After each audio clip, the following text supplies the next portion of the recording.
Welcome to a special compilation video featuring 6 of the most shocking cases involving Vietnamese individuals in the United States. From sophisticated money laundering schemes worth tens of millions of USD to unbelievable petty theft scandals involving celebrities, each case delivers costly lessons about greed and betrayal of trust.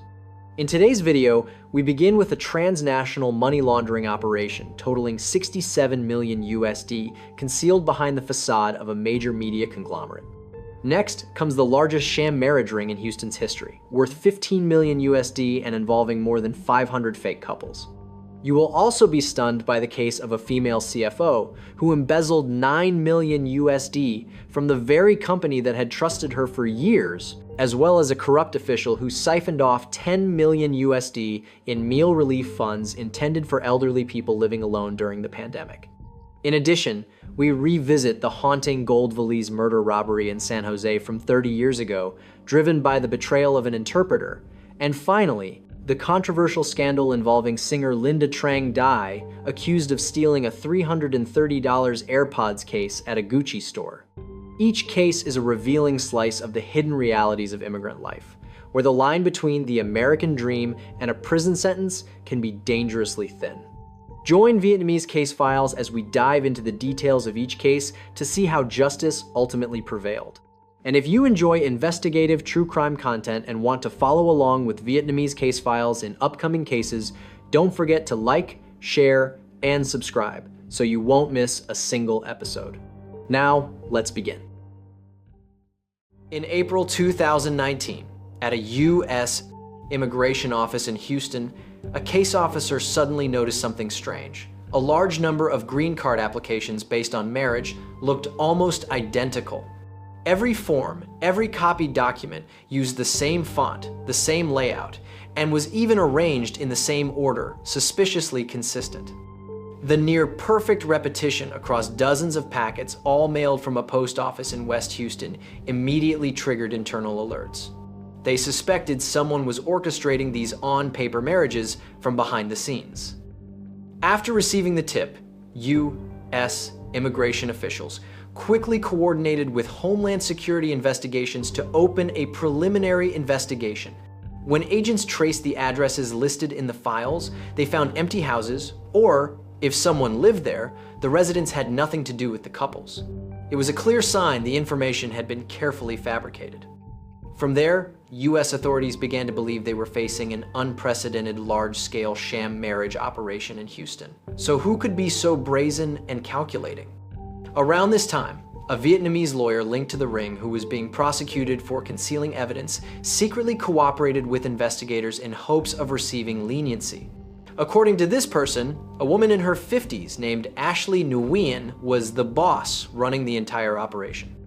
Following that lead, investigators searched immigration databases and found a woman named Asley Nguyen, 53, living in Houston.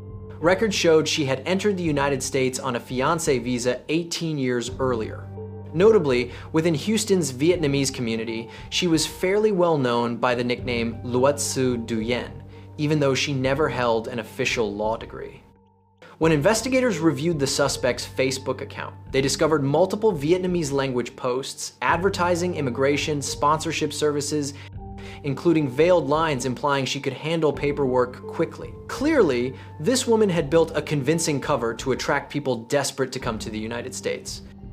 Shortly afterward, the task force began covert surveillance of Asley Nguyen's movements. Her calls were recorded, but Asley remained highly cautious and often chose to meet partners in person, using slang to avoid wiretaps.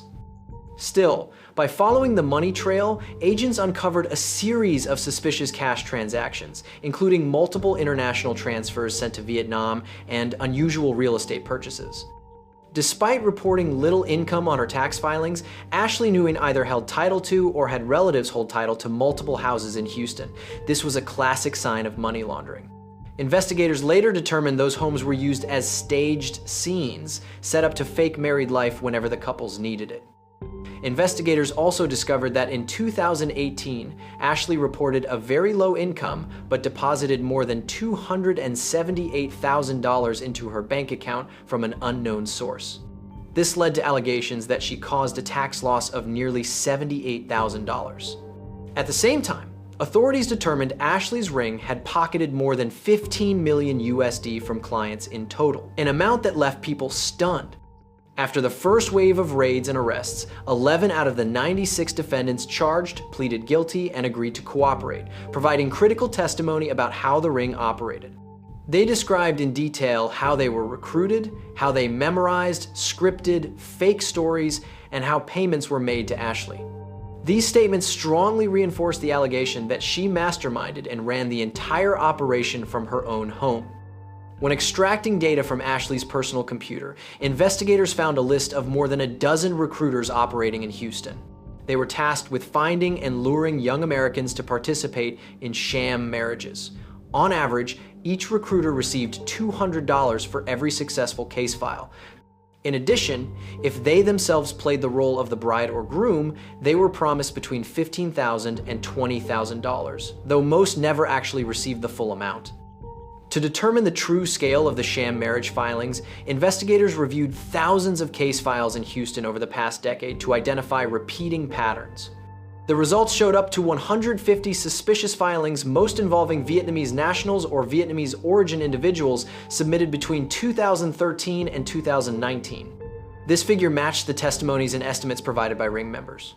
In parallel, the FBI obtained a court order to place a tracking device on the vehicle of Nguyen Phuc Hung, believed to be Asley's paper husband, to monitor his movements. This revealed that he frequently drove couples to immigration interviews in the Greens Point area of North Houston at their scheduled times, then returned later to pick them up.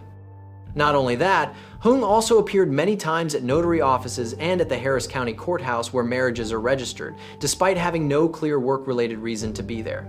This unusual travel pattern led investigators to believe he served as a driver and stand-in groomsman for the couples in these fake marriages. During the investigation, authorities unexpectedly found that Asley had previously taken part in another sham marriage to bring a Vietnamese man into the United States. The man allegedly agreed to pay her $75,000 in exchange for the marriage and sponsorship. The scheme was later exposed, and the man was prosecuted and pleaded guilty in October 2020. After months of painstaking evidence gathering, in April 2019, a federal grand jury in Houston issued an indictment containing 206 counts against Asley Nguyen and 95 co-defendants in the ring. In mid-May 2019, a coordinated crackdown was launched. In a single day, 50 suspects were arrested. Dozens of federal agents quietly surrounded a small house on High Star Drive in southwest Houston. Intelligence indicated this was the headquarters of the sham marriage ring under investigation. When the door swung open, investigators rushed inside. Yet, contrary to expectations of chaos, the home looked more like a wedding photo studio than a criminal hideout. On a table sat a large bowl filled with wedding rings in all sizes, and on the shelves were neatly arranged stacks of wedding albums. However, the brides and grooms' faces in the photos looked stiff and unnatural, with signs of Photoshop editing. Investigators also seized numerous IDs, fake utility bills, and falsified tax documents. They even found handbooks instructing brides and grooms how to answer interview questions, along with piles of bank receipts showing irregular money flows. Everything was clearly prepared in meticulous detail to stage a perfect fake married life for the couples. And the director behind all these productions was none other than Asley Nguyen and her paper husband, Nguyen Phuc Hung. Both were handcuffed, taken to federal court, and detained without bail due to a high risk of flight. Asley's daughter, believed to have helped her mother recruit schoolmates to pose as married couples, was released pending trial on a $100,000 bond. Even though the arrests went smoothly, police still believe nearly 50 other members of the ring had not yet been caught. In this extraordinary case, most of those who paid to join the ring were Vietnamese people, chasing a better life only to end up in tragedy and entangled with the law. One representative example is Pham Minh, a 24-year-old man who graduated as an engineer in Vietnam. Minh had long dreamed of going to the United States to build a career, but the legal pathway felt far too distant and expensive. Through friends, he learned about a service that allegedly handled everything from arranging a marriage to an American citizen to obtaining a green card.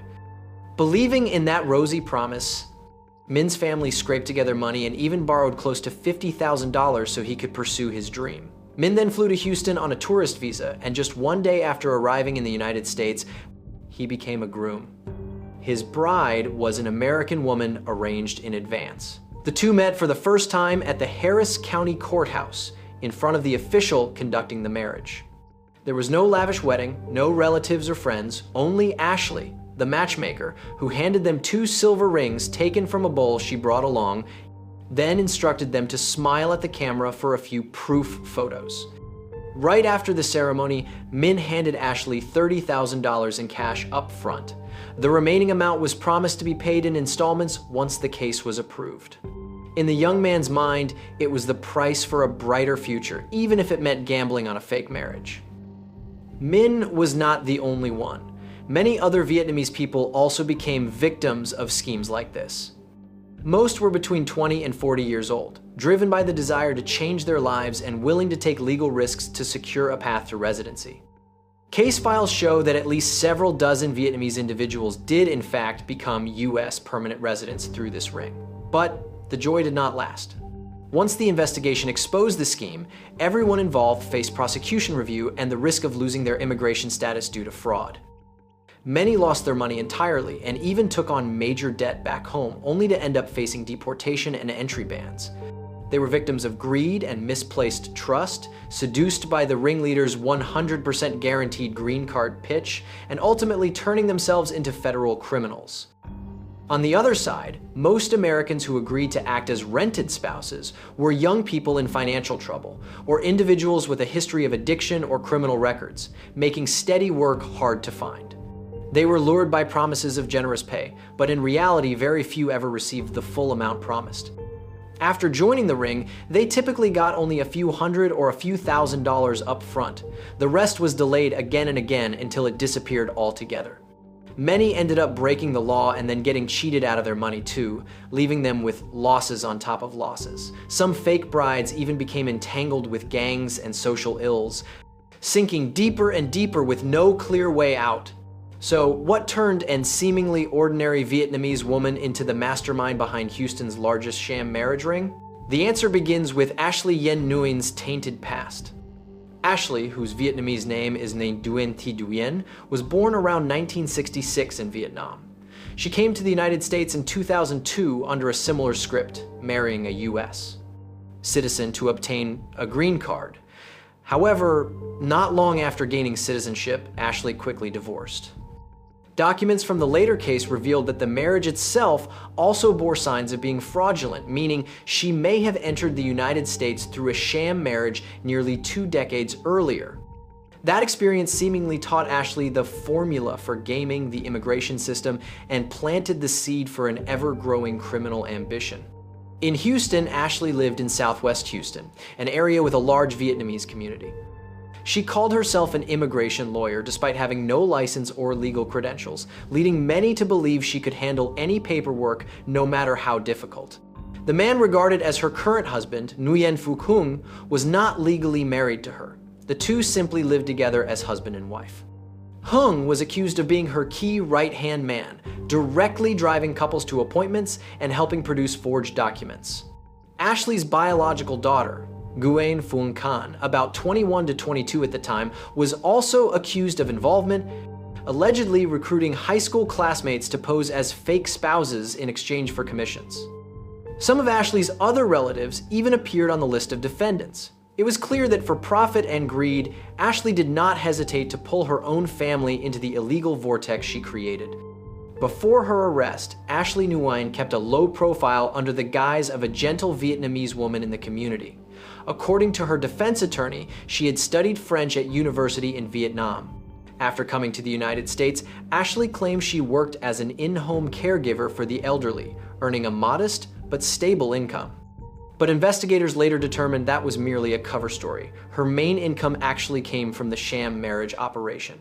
At first, Asley's jobs were small and personal, but after repeated successes, her reputation quickly spread throughout Houston's Vietnamese community. From 2013 to 2014, the ring began expanding in scale.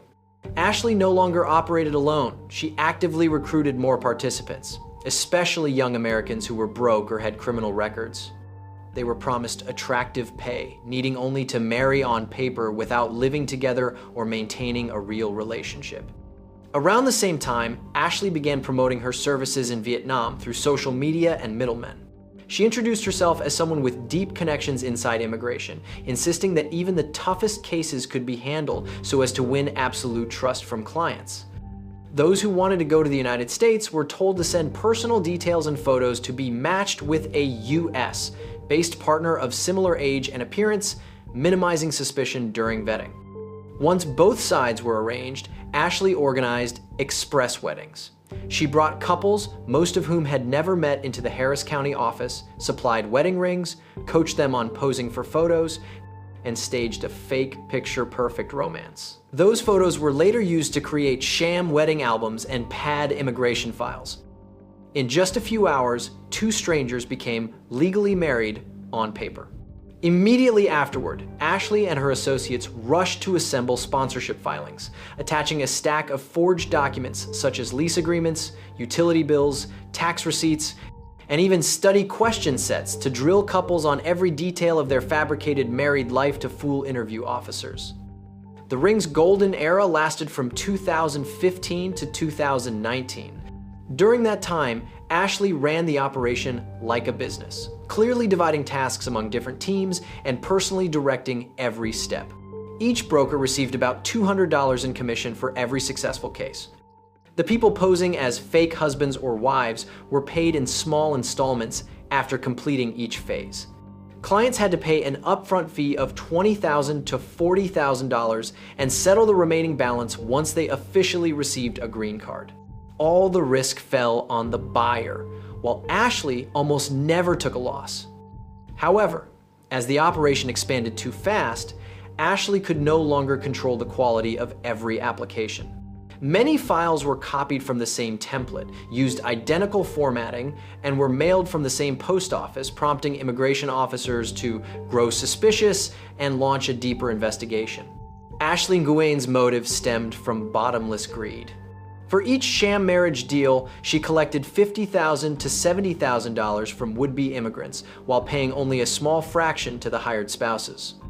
In total, Asley and her accomplices were believed to have arranged up to 500 fraudulent marriages and pocketed no less than 15 million USD, a staggering figure for an illegal ring. The money was used to buy multiple houses, purchase luxury cars, and possibly stash funds elsewhere. However, beyond material greed, Asley also implicitly admitted to another motive, a desire to help fellow Vietnamese. In reality, many of her former clients did find stable jobs and improved lives after arriving in the United States, something they likely could not have achieved through this route otherwise. That blurred line between personal gain and the doing good facade led some people in the community to sympathize with Asley to a degree. But in the eyes of the law, no reason can justify organizing a large-scale sham marriage operation like the one she ran. Once Asley Nguyen's case came to light, it dragged dozens of related defendants into the spotlight, making the legal process extremely complex and stretching on for years. In July 2019, the first details about the court proceedings began appearing in the press. Notably, in court, Asley Nguyen claimed she could not afford to hire a private attorney. Prosecutors strongly objected, arguing she must have hidden assets somewhere. In response, the judge appointed a public defender for Asley and ordered her to repay the legal costs over time later on. Around the same time, nearly a dozen other defendants in the ring chose to plead guilty, because the volume of evidence gathered by investigators was too clear and impossible to deny. With the situation turning against her, the defense strategy gradually shifted toward negotiating a plea deal.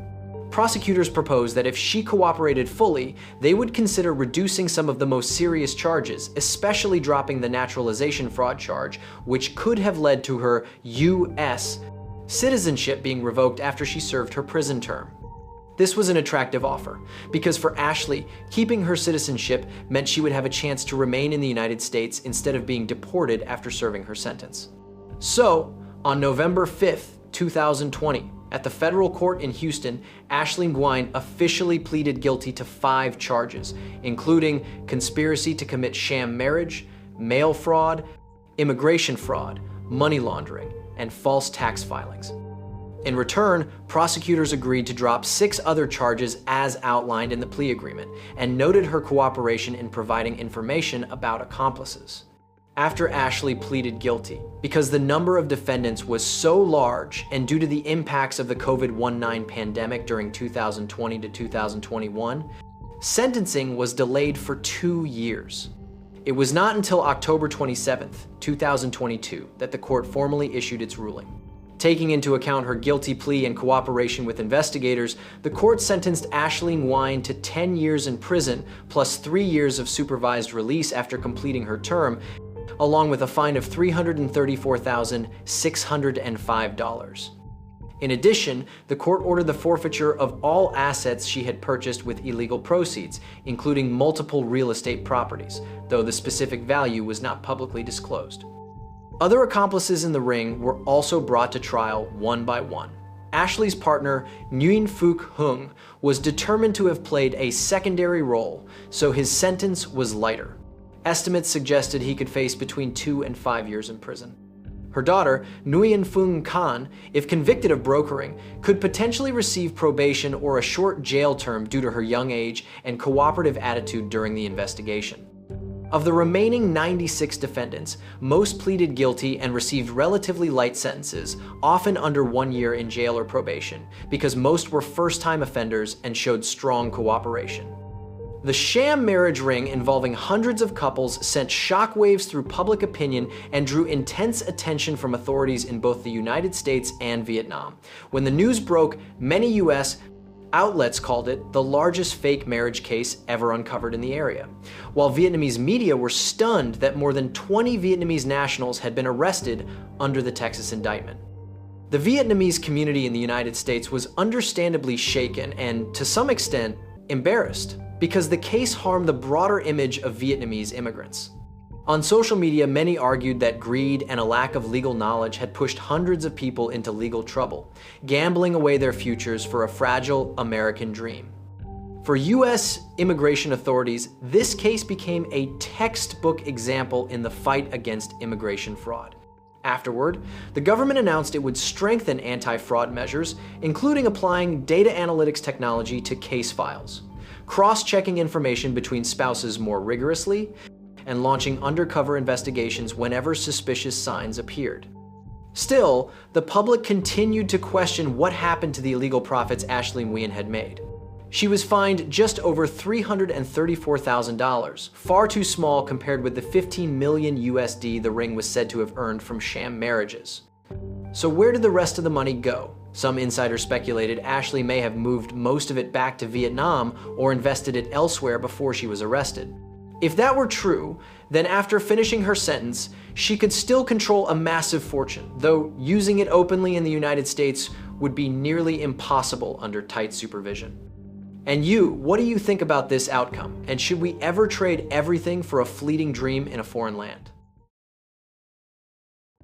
In late 2023, a group of journalists from LAist, a public news outlet in Los Angeles, carefully traced publicly available charity records and found something alarming. A charity called Viet America Society, led by a young woman named Rhiannon Do, had quietly received an enormous sum, up to 13 million USD, from the county's relief funds during the period from 2020 to 2023. This had never been discussed in any public meeting of the Board of Supervisors. Worse still, Rhiannon Do turned out to be the daughter of Supervisor Andrew Do, who had been granted the authority to spend relief funds within his district without needing approval from the board. Clearly, this was a serious conflict of interest that Do had never disclosed. It became increasingly clear that something was wrong with Orange County's relief program, and that the people who were supposed to receive support may not have received anything at all. The discovery immediately ignited public attention and pushed authorities to step in. At 8 o'clock in the morning on August 22, 2023, in a quiet neighborhood in Tustin, Orange County, residents watched in shock as federal agents raided and searched Rhiannon Do's home. Around the same time, another investigative team approached the residence of Supervisor Andrew Do. After seizing Viet America Society's financial reports, investigators found that only about 15% of the money the organization received, around 1.4 million USD out of more than 10 million USD in funding, was actually used to provide charitable meals. The remaining 85% of the budget appeared to have evaporated from the records. Investigators also noted key early red flags. Many documents and invoices showed signs of being forged or sloppily copied, suggesting someone had deliberately tried to cover the money trail. Bank accounts linked to Vietnamese Society also showed funds being transferred back and forth through multiple intermediary entities. Most notably, investigators discovered unusually large cash withdrawals from ATM and real estate investments purchased under the names of individuals connected to the organization. These signs raised a major suspicion. Had relief money been stolen to buy private homes and pay off personal debts? Immediately, the investigative team understood they were dealing with a highly complex, organized scheme to embezzle public funds. If so, who were the direct victims, or had every Orange County taxpayer been harmed? To answer that question, investigators had to follow the trail to identify the people who should have benefited from the missing funds. They reviewed the list of seniors registered to receive free meals and checked each food distribution route that Vietnamese Society claimed it had carried out. But a major obstacle surfaced immediately. Vietnamese Society had never submitted an independent audit report on how the money was used. In fact, under the rules, it was required to do so every year, yet it had been delayed for the past 2 years without any legitimate explanation. The absence of audit reports left investigators in the dark about the detailed money flow at the outset. They had to dig through bank records, analyze transactions, and even review security camera footage at several food distribution sites to determine whether the operations actually happened as reported. And when they compared the money Vietnamese Society received with the amounts truly spent on services, gaps worth tens of millions of USD began to emerge. That missing money corresponded to services that were never delivered as promised. In other words, thousands of people who should have received food did not receive enough or received nothing at all. And that list, tragically, was made up largely of Vietnamese seniors and low-income residents in Orange County. Another clue, seemingly small but ultimately pivotal, was the written commitment Vietnamese Society and hand-to-hand signed with the county. They promised to return any unused funds if the money was not fully spent on relief.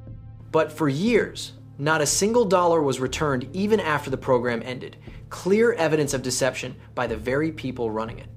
Social workers in Orange County also said they had received complaints from some seniors that subsidized meals arrived inconsistently. Some months they got deliveries, other months they did not, with no clear reason.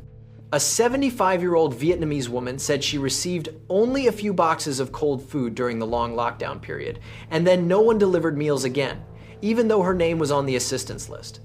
These accounts, though fragmented, helped confirm one thing.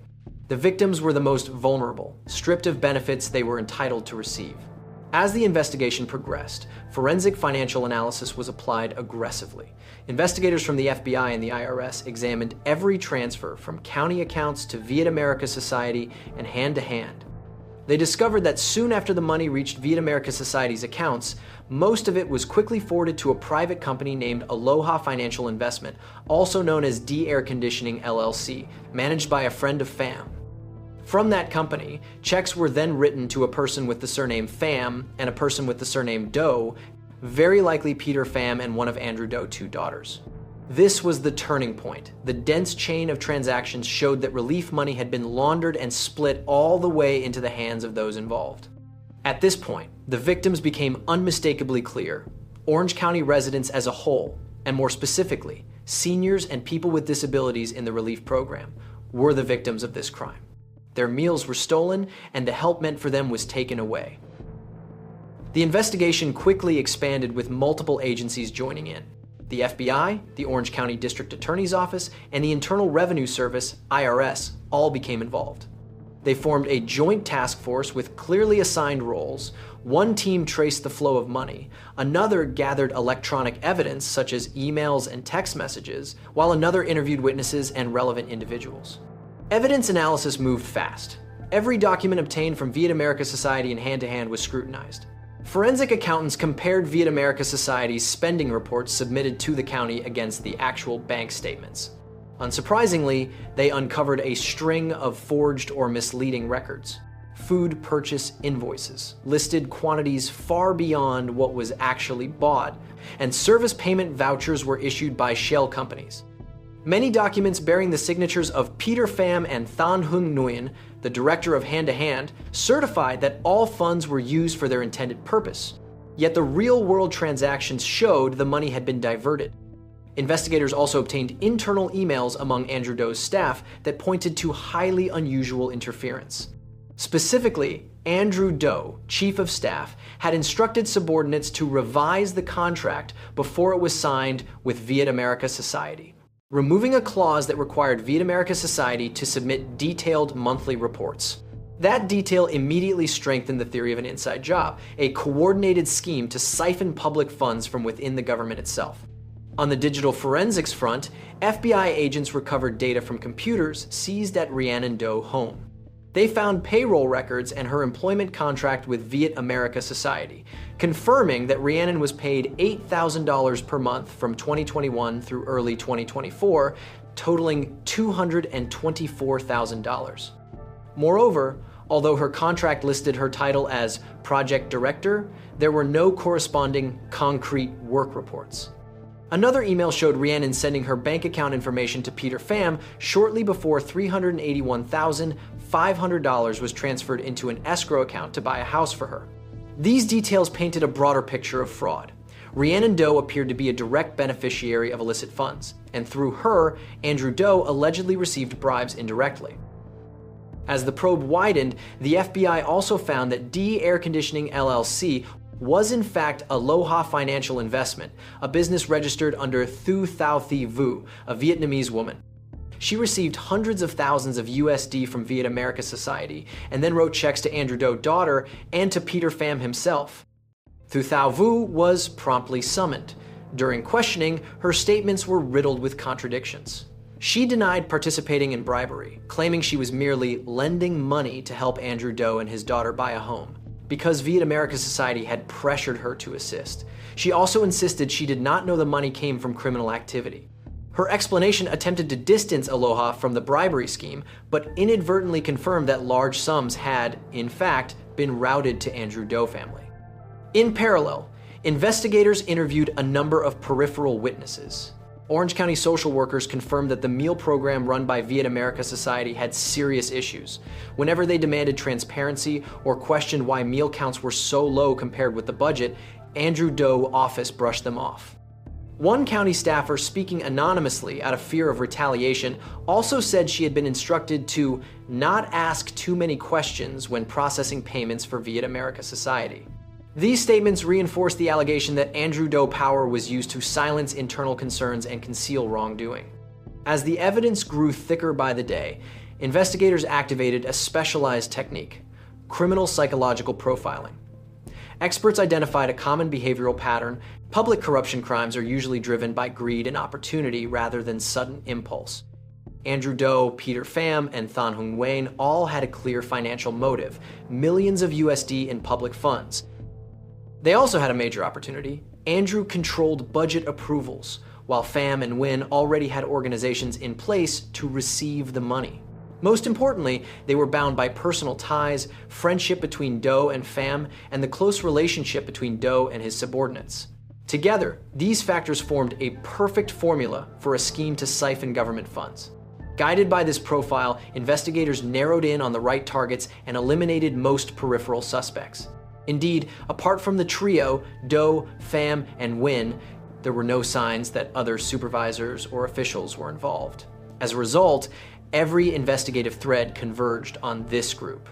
But that conclusion also stunned investigators, because they still remembered how Andrew Do had once been celebrated as a community hero during the pandemic. Earlier, he had even appeared in Vietnamese Society promotional videos praising Peter Pham as a selfless hero of the community. That bitter irony underscored just how brazen the suspects were, how a thief can play the role of a good person smoothly enough to mask every wrongdoing. Once the evidence became undeniable, authorities moved into the arrest and prosecution phase. Because Andrew Do was an elected official, the investigation into him was conducted discreetly to avoid political fallout. After the August 2023 searches, federal prosecutors began negotiating with Do's attorneys. Knowing he could not plausibly deny the allegations, Andrew Do agreed to plead guilty in exchange for leniency. In October 2024, he reached a plea deal on a charge of conspiracy to accept bribes tied to federally sourced funds. In return, prosecutors agreed not to pursue additional charges and not to charge his 2 daughters. Andrew Do then resigned and reported to the FBI to complete the guilty plea process. Meanwhile, Thanh Nguyen was arrested and charged under a separate indictment. She faced counts including conspiracy to commit wire fraud, and money laundering, each carrying a maximum sentence of 20 years in prison. Nguyen was allowed to remain out on bail after posting bond while awaiting court proceedings. Peter Pham, however, was the most complicated case. The FBI determined he had left the United States in late 2024 on a one-way flight to Taiwan, and there had been no indication he had departed since.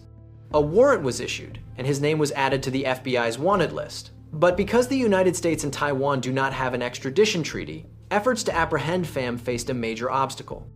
Instead, federal prosecutors prepared a sealed indictment to be ready to pursue charges in absentia. Thus, by early June 2025, a federal grand jury formally indicted Peter and Pham, 65, and Thanh Nguyen, 61, on a total of 15 counts, Pham facing all charges, while Nguyen faced 3. On June 6, 2025, the indictment was publicly unsealed, and Peter Pham was officially deemed a wanted fugitive. The sentencing hearing for former supervisor Andrew Do took place on June 9, 2025 at the federal courthouse in Santa Ana. This was a sentencing hearing because Doe had already pleaded guilty, so there was no trial on the merits, only arguments over punishment. Federal prosecutors sought a 5-year prison sentence, arguing it was the maximum allowed and warranted given the seriousness of the case. They stated bluntly, as a supervisor, Andrew Do turned Orange County into an ATM for his family, siphoning off millions of dollars to buy homes and fund lavish parties, while vulnerable seniors who needed him were left behind.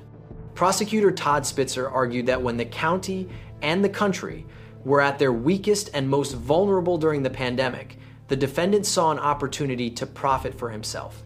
He said it was a betrayal of the trust of hundreds of thousands of residents and could be viewed as a form of silent sabotage, no less dangerous than violence, because it corrodes the public's trust in government.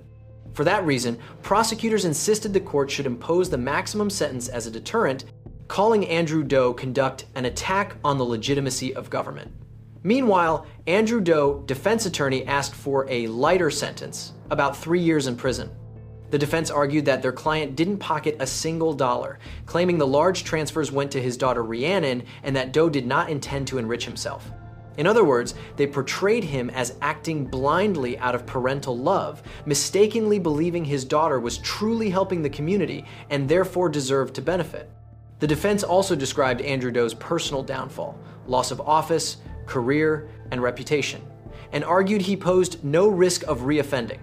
In his allocution, Andrew Do spoke in a choked voice, apologized to his family, the community, and the court, admitted wrongdoing, and said he had witnessed the total destruction of my career, my good name, and my life because of his actions. Even if those words were sincere, they could not erase the harm he caused.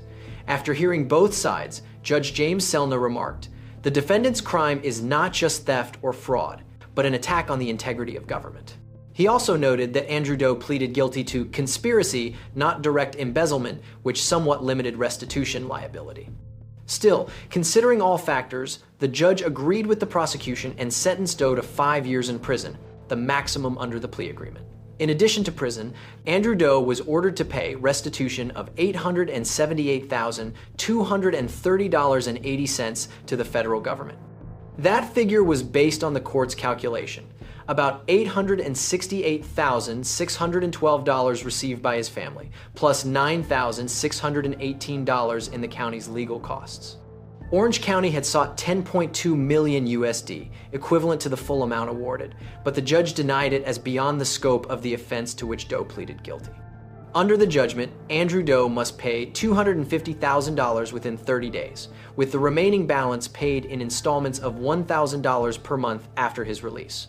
The sentence was widely viewed as harsh but appropriate, as it fit within the plea's framework.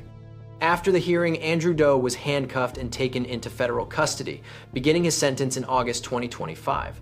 He waived his right to appeal, making the judgment final. But that was not the full price he would pay. His family also faced severe fallout. His wife, Judge Sherry Pham, was forced to request a leave of absence amid intense public pressure. Andrew Doe, daughter Rhiannon Doe, was fortunate not to face criminal prosecution and was placed into a diversion program. If she complies fully, her record will be cleared. But even though she avoided prison, Rhiannon still had to sell the home in Tustin, purchased with illegal funds, to repay part of the money to the county. Her legal career was also severely damaged, as her chances of obtaining a professional law license are now close to none. Andrew Doe, second daughter, lost her job because of the family scandal. Overall, the Doe family, once viewed as prominent, successful, and well-off, was left devastated, with nearly everyone in the household unemployed. As for Nguyen, her trial is expected to take place sometime in 2026. After being indicted, Nguyen was released on bail pending trial. She has pleaded not guilty, so her case will proceed to open court litigation. If convicted on all 3 counts, conspiracy to commit fraud, wire fraud, and money laundering, she could face a maximum of 60 years in prison, 20 years per count, an extremely severe outcome. However, observers believe Nguyen may negotiate a plea deal to reduce her sentence, similar to Andrew Doe's case. Her legal team is currently trying to distance her from the role of mastermind and shift more blame onto Peter Pham and Andrew Doe. But with clear evidence, signatures, bank accounts, and transfer records, she is still likely to receive a significant prison sentence. As for Peter Pham, as of October 2025, he remains completely untraceable. A trial cannot move forward because the defendant is absent. Still, the 15 charges against him are ready, and if he is captured, he will be jailed immediately without bail as a fugitive. Federal prosecutors insist they will use every available measure to bring him back to the United States to face justice. In theory, the maximum sentence Pham could face runs into the hundreds of years, since the law allows up to 20 years for each fraud and money laundering count, plus 10 years for bribery. Even if sentences could be combined or reduced through a plea, the outlook remains extremely bleak if Peter Pham is arrested. Alongside the criminal proceedings, civil lawsuits have also intensified. Orange County is determined to pursue litigation to recover funds from Vietnamese Society and Hand to Hand.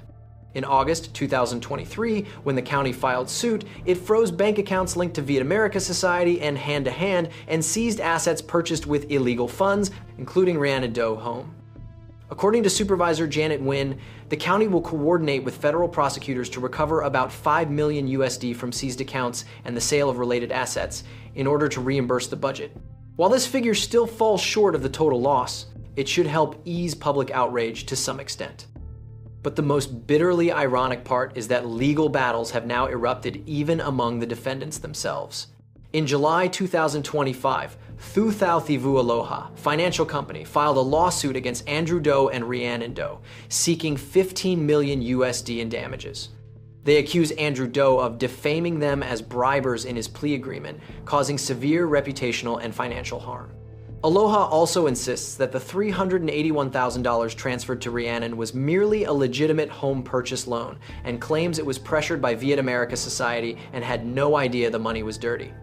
Even Peter Pham, despite being a fugitive, has actively filed a lawsuit against Andrew Doe through his attorney, seeking 50 million USD in damages. In the complaint, Pham claims the money sent to Andrew Doe was not a bribe, but a loan from Vietnamese Society's funds that Andrew Doe never repaid. Pham also counters that it was Andrew Doe who persuaded him to set up Vietnamese Society, exploited his limited English and legal knowledge to get him to sign contracts, and then ultimately pinned all the blame on him. The public has grown weary. Legal experts say these lawsuits are unlikely to succeed on the merits and are mainly aimed at gaining leverage in negotiations or muddying public opinion. Either way, this hot potato of blame among the defendants is expected to drag on in the courts. And for that reason, as of now, the case still has not fully ended. Orange County residents are still waiting for the harshest possible sentences for everyone who made their lives even harder during the pandemic. What do you think? Can the US bring Peter Pham back to face justice? And could Ms. Hung really argue her way to a complete acquittal? Let Vietnamese case files know in the comments. On the late evening of January 4th, 2025, a middle-aged woman walked into the Gucci store inside a shopping mall called the Mall at Millenia in Orlando, Florida, to buy 2 bottles of perfume. Despite being in a luxurious space and purchasing high-end items, she appeared flustered and in a hurry, and even left without picking up her receipt, only to come back in, snatch it, and walk out again. A staff member named Joshua Elkins, who was in charge of store security, noticed her suspicious behavior and began to watch closely, seeing that she had picked up a small accessory box at the checkout counter and then disappeared. After quickly checking the remaining merchandise, store employees discovered that one AirPods case worth about $330 was missing from the display. Suspecting a theft, the staff immediately raised the alarm. The Orlando Police Department quickly received a 911 call about an incident at Gucci and dispatched officers to the scene. By the time the first investigators arrived at the store, the suspect had vanished into the crowd of late evening shoppers. All that remained was the security camera footage and the bewildered faces of the store employees. The quiet scene in the upscale mall stood in stark contrast to the sense of trouble that was about to unfold. The Gucci manager pointed officers to the cashier counter where the customer had stood, and next to it was the store's modern security camera system. Investigators reviewed the footage and immediately focused on a stylishly dressed woman with dyed light hair, carrying several items in her hands. The video shows this woman paying for her purchase and then suddenly reaching over to take a small box from the display, slipping it underneath her purse and phone. She then hurried out of the store without paying for that box. Police recorded that it was an accessory, and with a price of $330, it was enough to constitute petty theft under Florida law. The Gucci staff then added another detail. The customer had come back to the counter to snatch her perfume receipt and then rushed off, which made them suspect she was deliberately causing confusion to distract them. All signs pointed to this not being a simple misunderstanding. However, who exactly was this woman? She had disappeared into a tourist city of millions, leaving police with the difficult question of how to track down a suspect when they only had her image and a bit of transaction information. In that situation, the security footage clearly showing the suspect's face and actions became the most important lead. On the very night of January 4th, Orlando police began working to identify the woman in the video. Fortunately, the suspect had paid for the 2 perfume bottles with a credit card, so the store was quickly able to pull up the cardholder's information. Comparing the data, staff provided police with a name, Lynda Trang Dai. At first, this was just a random, unfamiliar name to the American investigators. They had no idea that behind it was a well-known overseas Vietnamese singer. The customer's full legal name is Lê Quang Quy Trong Dai, born in 1967 in Hue, Vietnam. In the late 1970s, she and her family immigrated to the United States and grew up in Orange County, California, home to a large Vietnamese community. From the late 1980s, Lynda Trang Dai rose to fame on overseas Vietnamese music stages with her fiery, sexy performance style. She was once dubbed the Vietnamese Madonna.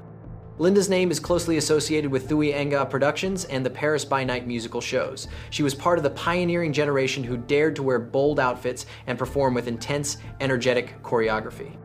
Her personal life was relatively stable. In 1997, she married singer Tommy Goh. Together, they opened a Vietnamese sandwich shop in Westminster and ran it very successfully. You could say business was booming. Now, at 57, Lynda Trang Dai is no longer as active in showbiz as before. She rarely appears on big stages, only occasionally performing at smaller shows and community events. Even so, her influence within the overseas Vietnamese community remains strong. Lynda still has a loyal fan base that has followed her for decades. Precisely because she wanted to show appreciation to those longtime fans, Lynda agreed to perform in Orlando at the beginning of 2025. According to what she later shared, she has a super fan of more than 40 years in Florida, so while on tour, Lynda planned to buy a gift for this person. The gift she chose was 2 high-end perfume bottles from the Gucci store. Friends also describe her as generous and friendly, but sometimes a bit forgetful and impulsive. These personality traits contributed to the awkward situation at the Gucci boutique that night. No one, including Lynda herself, imagined that a moment of carelessness or impulsiveness would ignite a scandal that shook the overseas Vietnamese community in such a way. For the police, however, the most important thing now was that they had the suspect's address and personal details from the card records. The woman was 57 years old and lived in Fountain Valley, California. The fact that she resided all the way on the West Coast made Florida authorities even more concerned. If they did not act quickly, she might leave the state. On the night of January 4th, based on the evidence gathered, Orlando police obtained an emergency arrest warrant for Lynda Trang Dai on a petty theft charge. A be on the lookout alert was issued. The suspect's image, a light-haired Asian woman cut from the security footage, along with her name, was quickly circulated through the mall's security system and to local law enforcement units. But the next morning, on January 5th, 2025, an unexpected development untied the knot for the entire investigative team. At that very same Gucci store, the woman returned with a friend, carrying the AirPods case, apparently to bring back the item she had picked up by mistake. Mall security immediately recognized that her appearance matched the suspect in the footage and quietly notified police. Security quickly moved in to contain the area, and officers rushed in to make the arrest. She remained very calm and did not resist at all. Some employees were shocked when they realized the person being handcuffed was actually a star long admired by the community. At the same time, the AirPods case worth $330 in her hand became physical evidence in the case, the final piece confirming the criminal act. Every hidden piece about the mysterious woman was now in the open. From here, the investigation shifted to clarifying the motive and circumstances behind this strange incident. Immediately after arresting Lynda Trang Dai on January 5th, 2025, the Orlando police carried out the initial legal procedures. The arrest report stated clearly that the suspect, Lynda Trang Dai, 57 years old, was arrested by the Orlando Police Department on a charge of petty theft. Miss Lynda was taken directly to the Orange County Jail for booking, mugshot photographs, and fingerprinting. The mugshot shows a woman with light-colored hair, a face that still bears the sharp features of a stage performer, but eyes heavy with fatigue. Bail was set by the court at $1,000, the standard amount for petty theft involving property worth under $750. Just one day later, on January 6, 2025, Lynda Trang Dai posted the full $1,000 bail and was released pending trial. As a result, the singer did not have to stay in jail long. She was allowed to return to California after promising to appear at every hearing when summoned by the court. In the initial stage, Lynda Trang Dai was also not handcuffed in public or forced to wear a prison jumpsuit, as many people mistakenly believed. She was released immediately after paying bail and completing the paperwork. Only a few days later, social media platforms were already spreading the news that Lynda Trang Dai was arrested for shoplifting in Florida, shocking Vietnamese communities both inside and outside the country. Vietnamese newspapers simultaneously reported that the famous overseas singer had been detained for theft. Lynda's mugshot was also circulated, causing serious damage to the image of the once beloved star. Amid this media storm, Lynda Trang Dai chose to remain silent for nearly a month, while her lawyer quietly prepared the legal strategy. On the side of the prosecutorial authorities in Florida, after Lynda was released on bail, the case file was quickly transferred to the Orlando Criminal Court for processing. The case was assigned to Criminal Division A of the court, and the singer hired attorney Joel Leopard to defend her. This was still only the post-arrest investigation stage, meaning the prosecutor and the defense attorney would gather evidence and build their arguments before the case moved on to trial. The prosecution, under the Orange County State Attorney's Office, reviewed all the evidence, including surveillance footage, the statements of store employees, and the initial statement of the defendant. Lynda's defense team, meanwhile, tried to prove that this was merely a misunderstanding. On January 16, 2025, Attorney Leopard filed a motion requesting dismissal of the charges under Florida criminal procedure. He argued that his client had no intention of stealing and had only mistakenly taken the item in her haste. This legal move led to the cancellation of the hearing that had been scheduled for January 21, 2025 at the Orlando court.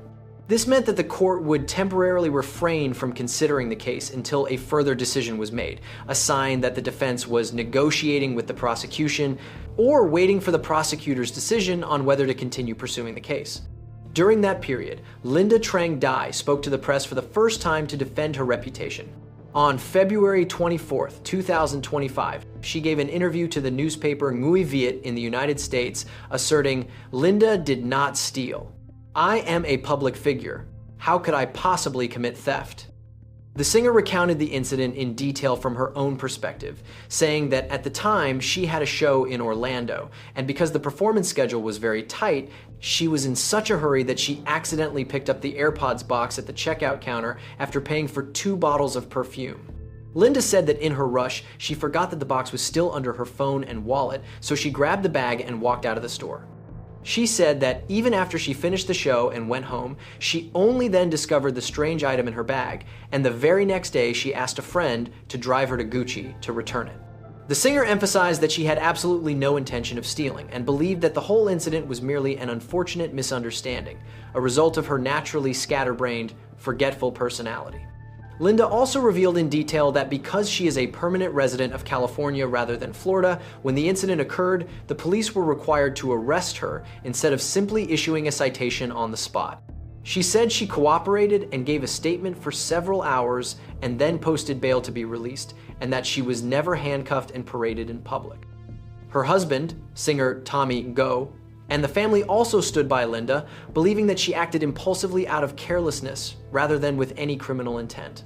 Lynda herself insisted that she does not suffer from any illness or psychological disorder related to theft. She shared, "Many people say I have a habit of shoplifting or suffer from kleptomania, a condition in which a person feels compelled to steal things they often do not really need and that have little value. That is absurd. I do not care about those rumors." According to those close to her, Lynda is quick but scatterbrained. She often forgets things, frequently picks up items by mistake, and then leaves them somewhere. Lynda herself admitted that in the past she once tried on a bracelet in a store and forgot to take it off. Then when the staff reminded her, she immediately returned it and apologized. These details suggest that the singer may not have intended to break the law, but acted out of carelessness.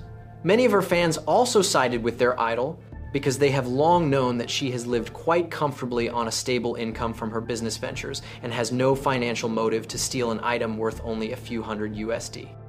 However, in a criminal case, objective evidence is still the decisive factor, not statements from one side. The police and the prosecution already had CCTV footage showing Lynda hiding the item under her wallet and then walking away.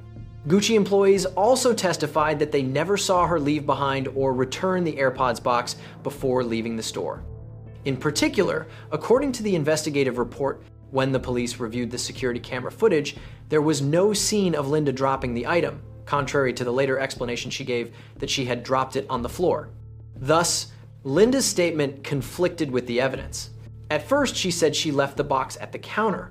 After the staff refuted that, she claimed that in her haste, she dropped the box onto the floor. These changes in the defendant's account caused the prosecutor to doubt the honesty of her claim that she had accidentally taken the item. Moreover, Lynda Trang Dai faced even more disadvantages when her past conduct was scrutinized. According to a source, in the year 2016, Lynda Trang Dai had also been involved in a similar petty theft incident in Orange County, Florida. In that case, the property was worth under $500, so it did not lead to severe criminal penalties, but it created a negative precedent for her. That information could also lead the jury to view Lynda as a repeat offender, reducing the credibility of her defense. Clearly, the singer's prospects of winning the case would not be very bright if it advanced to a public trial.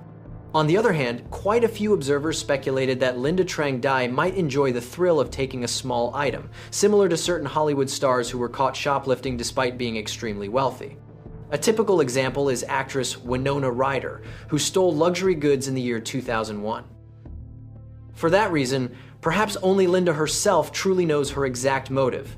The public, meanwhile, has constantly speculated and argued between two possibilities: a moment of impulsive excitement or a moment of carelessness and loss of focus from a busy artist.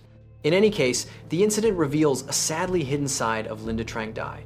Ultimately, under the pressure of the evidence, Lynda Trang Dai's legal team decided to change strategy. They proactively contacted the prosecution to seek a more satisfactory solution than taking the case to trial. Florida has a pre-trial diversion program for first-time offenders. Instead of going to court, they may perform community service, attend educational classes, and so on as an alternative. This is considered a more lenient path for both sides. If Lynda agreed to participate in this program, the prosecutor could dismiss the charges after she fulfilled her obligations, allowing her to avoid a criminal record. Indeed, in April 2025, the Orange County State Attorney's Office and Lynda's attorney entered into negotiations over this option. A hearing was scheduled for April 24th, 2025, for both sides to present the agreement to the court. Before that, Lynda's attorney also requested full disclosure of the prosecution's evidence for review, a move that showed they were ready to fight if the deal fell through. However, by mid-2025, the case took a procedural turn. Lynda Trang Dai changed defense attorneys. According to Nguyen newspaper, the singer hired another lawyer in hopes of securing a better agreement under her diversion program. The negotiations stretched into the summer, causing the initial trial, which had been scheduled for July 2025, to be postponed. On August 14, 2025, both the prosecutor and Lynda's new attorney jointly filed a motion with the Orange County Court requesting a temporary suspension of the case because the defendant had enrolled in the diversion program. Lynda also voluntarily waived her right to a speedy trial, a mandatory requirement to participate in the program, as she needed time to carry out her obligations for at least 6 months. The Orlando judge reviewed and quickly approved this request in late August 2025. The court's order clearly stated that the case was postponed and temporarily stayed, the file was returned to the state attorney's office, and the matter would be removed from the trial calendar until the defendant completed the diversion program. This meant that Lynda Trang Dai would not have to go to trial anymore, as long as she fully complied with the stated conditions. The Orange County pretrial diversion program usually lasts at least 6 months for minor offenses. Under Florida's official guidelines, participants are supervised and must complete requirements such as legal counseling, community service, restitution, and behavioral education classes. In petty theft cases, defendants are typically required to attend a conflict control shoplifting prevention class and perform at least 40 hours of community service. Lynda Trang Dai accepted all of these conditions, a trade-off for avoiding a criminal conviction. The singer likely understood that if she were convicted, her image and personal record would nosedive, and it would be difficult for her to ever return to the spotlight. In her petition to the court, she expressed her wish to successfully complete the legal education activities, community service, and restitution so that the charges can be dismissed. Even though everything had been settled, the police still relied on the statements and the evidence collected at the store to reconstruct the entire sequence of events in order to gain a more objective view to include in the case file. On the afternoon of January 4th, 2025, Lynda was in Orlando for the dress rehearsal of a music show.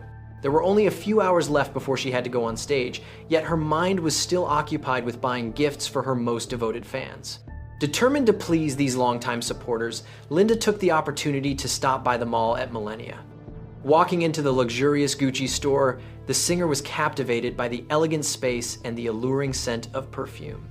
She quickly chose 2 high-end bottles of perfume for her fans and brought them to the checkout counter. While waiting for the staff to retrieve the items and wrap them, Lynda glanced around the counter, looking for something a bit more special. A small, pretty box caught her eye, a brown leather AirPods case bearing the Gucci logo. The singer picked it up to admire it. Its price was about $330. Not exactly extravagant for a star, but at that moment, Lynda was more worried about time than money. The staff placed the 2 wrapped perfume bottles into a bag and informed her that everything was ready. In a hurry, Lynda Trang Dai signed the credit card receipt for the 2 bottles of perfume. She even meant to ask for a printed receipt in case a return or exchange was needed, but in her flustered state, she absent-mindedly picked up the AirPods case along with her phone and wallet, completely unaware that this accessory had not been paid for. Lynda grabbed the shopping bag and turned to walk quickly toward the exit. Suddenly, she remembered she had not taken the receipt for the perfume. Spinning back to the counter, Lynda saw that the staff member was still holding the receipt and had not yet handed it to her. Anxious about being late, Lynda snatched the receipt from the employee's hand and immediately turned to leave, tossing out a hurried word of thanks. That impulsive gesture stunned the staff member, who immediately alerted security to keep an eye on her. But Lynda had already disappeared into the crowd in the shopping mall. Everything happened so quickly that she did not remember that. Besides the 2 bottles of perfume in the bag, she was still holding the AirPods case and her phone in her hand. During the entire trip back to the hotel to change outfits, Lynda was preoccupied with her upcoming performance and paid no attention to the little item tucked under her wallet. She arrived at the venue, rushed backstage for makeup, microphone checks, and so on. The small box was forgotten among her personal belongings. At 8 o'clock in the evening, Lynda Trang Dai appeared radiant on stage, and the applause and cheers welcoming her were as enthusiastic as ever. The audience had no idea that their idol had just experienced a nerve-wracking moment at the Gucci store. Late that night, Lynda returned to her room. When she opened her bag to put away her performance fee, she froze as a strange little box fell out. Picking it up, Lynda was startled to realize it was the very AirPods case from Gucci. A chill ran through her body as she understood that she had accidentally walked off with an item she had never paid for. In her mind, she could picture the angry store employees and the security cameras that had surely recorded everything. On the morning of January 5th, 2025, Lynda Trang Dai asked a friend to drive her back to the mall at Millennia. Lynda held on to the hope that the story could end as a small misunderstanding. But the moment she stepped into the Gucci store, the scene was nothing like she had imagined.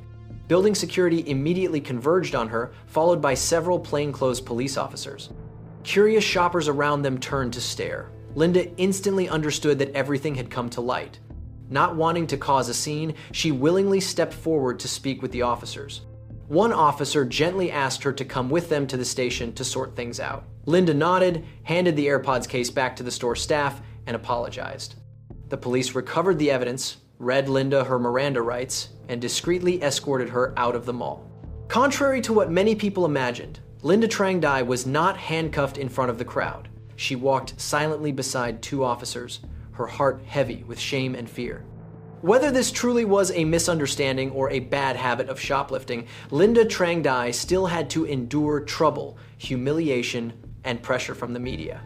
The only real consolation was that the option of entering the diversion program meant she would not bear a permanent stain on her records. Her criminal background and passport would remain clean as long as she honored her commitments. By September 2025, the court confirmed that Lynda had begun the diversion program according to schedule. If everything went smoothly, after 6 to 12 months, the prosecution would dismiss the charges and Lynda Trang Dai would not have a conviction on her record. It can be said that the investigation and handling of the case ended with a compromise solution. The law still required the wrongdoer to take responsibility, but it also created an opportunity for the singer to rebuild her image after the scandal. In your opinion, in this incident, was Lynda Trang Dai truly misunderstood, or had she in fact grown accustomed to quietly lifting items from stores? Let Vietnamese Case Files know in the comments below. At approximately 12:15 p.m. on December 17, 1996, at an apartment complex in West San Jose, the quiet was suddenly shattered by a sharp blast from the parking lot. A nearby resident ran out in alarm and was horrified by what he saw. A middle-aged man lying motionless on the concrete, blood beginning to soak through his clothing. Standing right beside him was a young woman trembling, her eyes vacant with shock. It was this woman who screamed for help, drawing the attention of people nearby. Witnesses immediately shouted for someone to call 911. After receiving reports of a shooting, San Jose police and paramedics rushed to the scene. Amid the chaos, the victim lay on his back, barely breathing. Despite the paramedics' best efforts, his injuries were too severe, and he died at the scene. The woman present identified herself as Auntie Va, an acquaintance of the victim. According to her account, she had arranged to meet the man there, but as soon as she stepped out of the apartment, she witnessed two strangers attack him and then flee. After checking identification and taking her initial statement, police determined the victim was Stanko Vukovic, 51 years old. He was a European immigrant living in Southern California and working in the import and distribution of gold jewelry. It was reported that Vukovic and a business partner ran a company importing gold from Italy to supply jewelry stores across California. Because of the language barrier, he often worked with several Vietnamese individuals to access the large Vietnamese community market. And Auntie Va was the interpreter introduced by a partner to help him conduct transactions with Vietnamese-owned gold shops in the area. According to the original schedule, that day, Mr. Vukovic and Anvat were supposed to go to Kimchi Jewelry to offer a newly imported shipment of gold, estimated to be worth between 60,000 and 80,000 USD. However, Anvat unexpectedly moved the meeting to the next day and changed the meeting location to her own home, and that was exactly where the shooting took place. Notably, at the scene, police found no trace of this valuable shipment. In addition, several witnesses said that morning they saw the victim standing beside a BMW, but immediately after the gunshot, a stranger jumped into the car and sped away. From this, investigators believe the gold had likely been kept inside the vehicle and that this was a bold robbery murder. Based on the scene evidence and collected statements, police began forming initial conclusions. The attack group had at least 2 suspects and had been lying in wait in the parking lot beforehand. As soon as the victim met Enva, they moved in. One restrained Mr. Vukovic, while the other grabbed the briefcase or the car keys. When the victim fought back fiercely, they shot and killed him, then quickly drove away from the scene. However, a major question arose. If this was merely a random robbery, how did the perpetrators know the exact time and place the victim would appear carrying such a large amount of gold? The answer most likely lay with the person who arranged the meeting, Enva. Police suspected she was the inside contact who provided information to the robbers, and that she deliberately stayed at the scene to create an alibi, playing the role of a shocked witness to throw investigators off track. Even with that reasoning, the early stage of the investigation stalled due to the extremely limited leads. At the scene, detectives found almost no solid evidence aside from a single large caliber handgun casing, possibly from a .380 or 9mm, lying alone near where the victim had fallen. Facing this, investigators shifted their focus to the interpreter and the most important witness, Enva. Background checks showed she was a Vietnamese woman living in San Jose with serious financial hardship. More notably, both Enva and her boyfriend were buried in heavy debt. That detail made a financial motive entirely plausible if she truly had a hand in the scheme. However, throughout multiple interrogations, Enva insisted she had only been there by chance and had no idea who the attackers were. A few days later, a critical breakthrough emerged. A patrol unit unexpectedly found the victim's gray BMW abandoned on a small road just a few blocks from the crime scene. When discovered, the car doors were left wide open. The interior was empty, and there was no sign of any briefcase or bag containing the gold. Forensic examination of the BMW showed glove marks on the steering wheel and gear shift, indicating the criminals had carefully prepared to avoid leaving traces. The fact that the car was abandoned not far from the scene helped police narrow the escape route.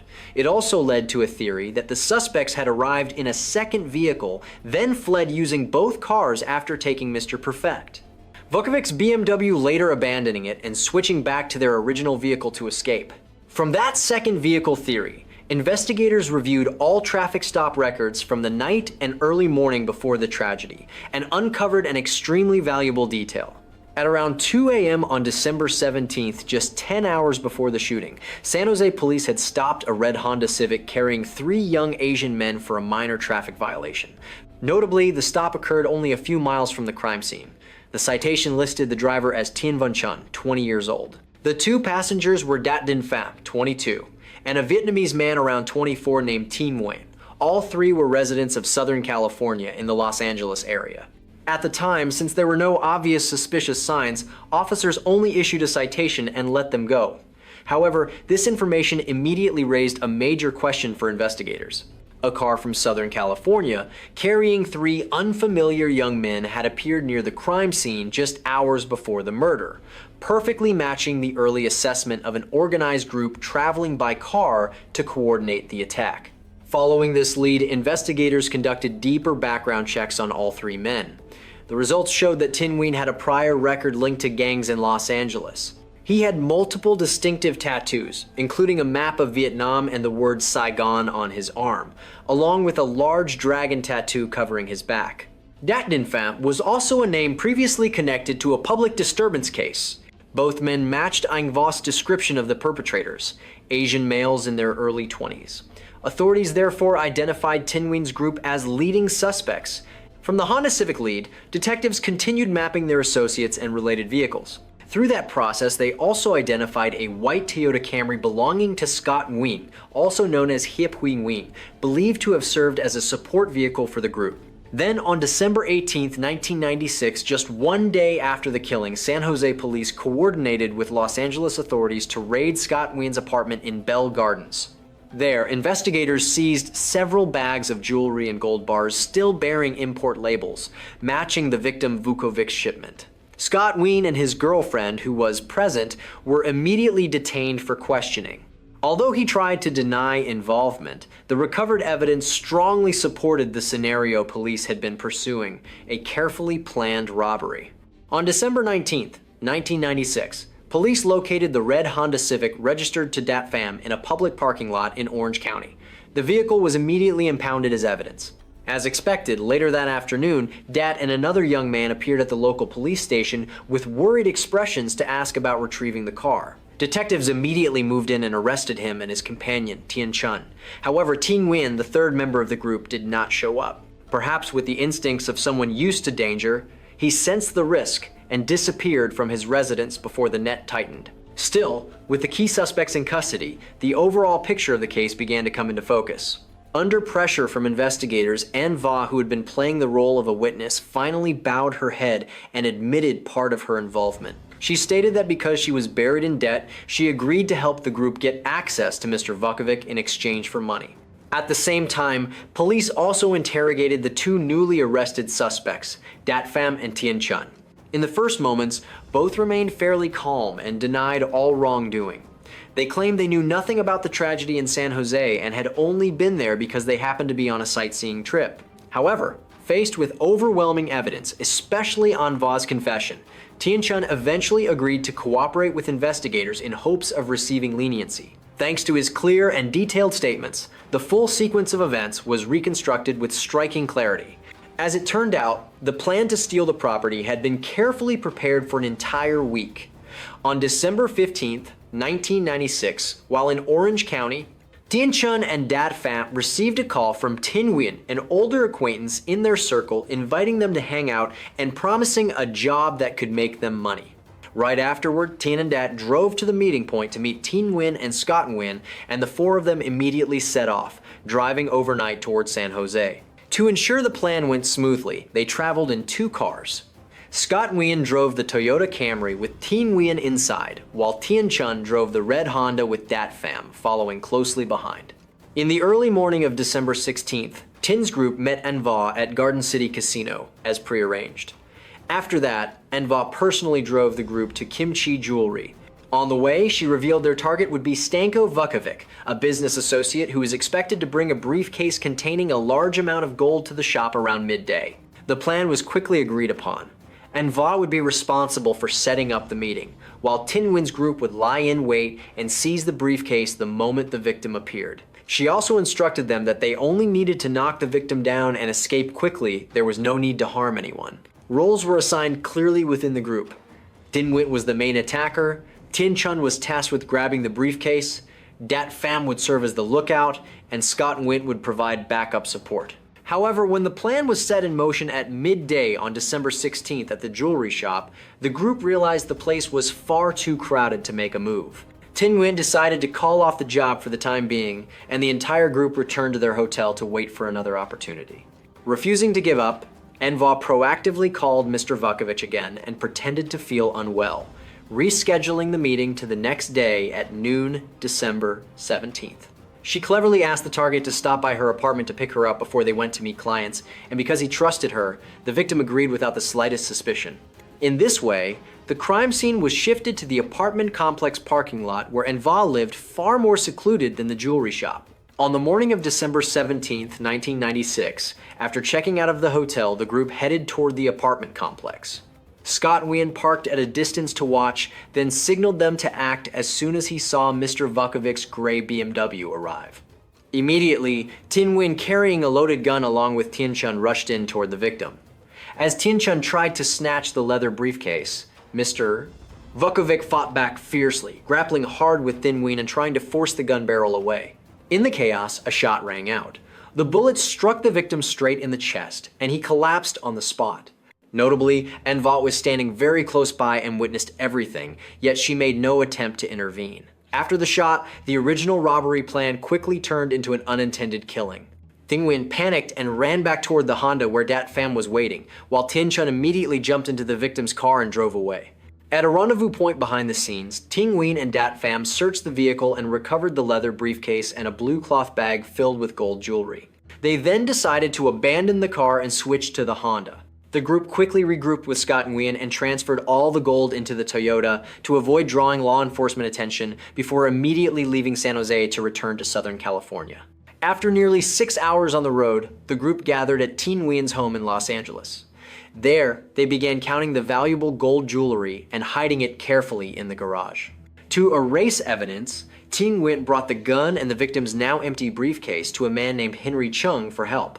Henry later dismantled the gun and discarded its parts across multiple trash bins, and also completely destroyed the briefcase.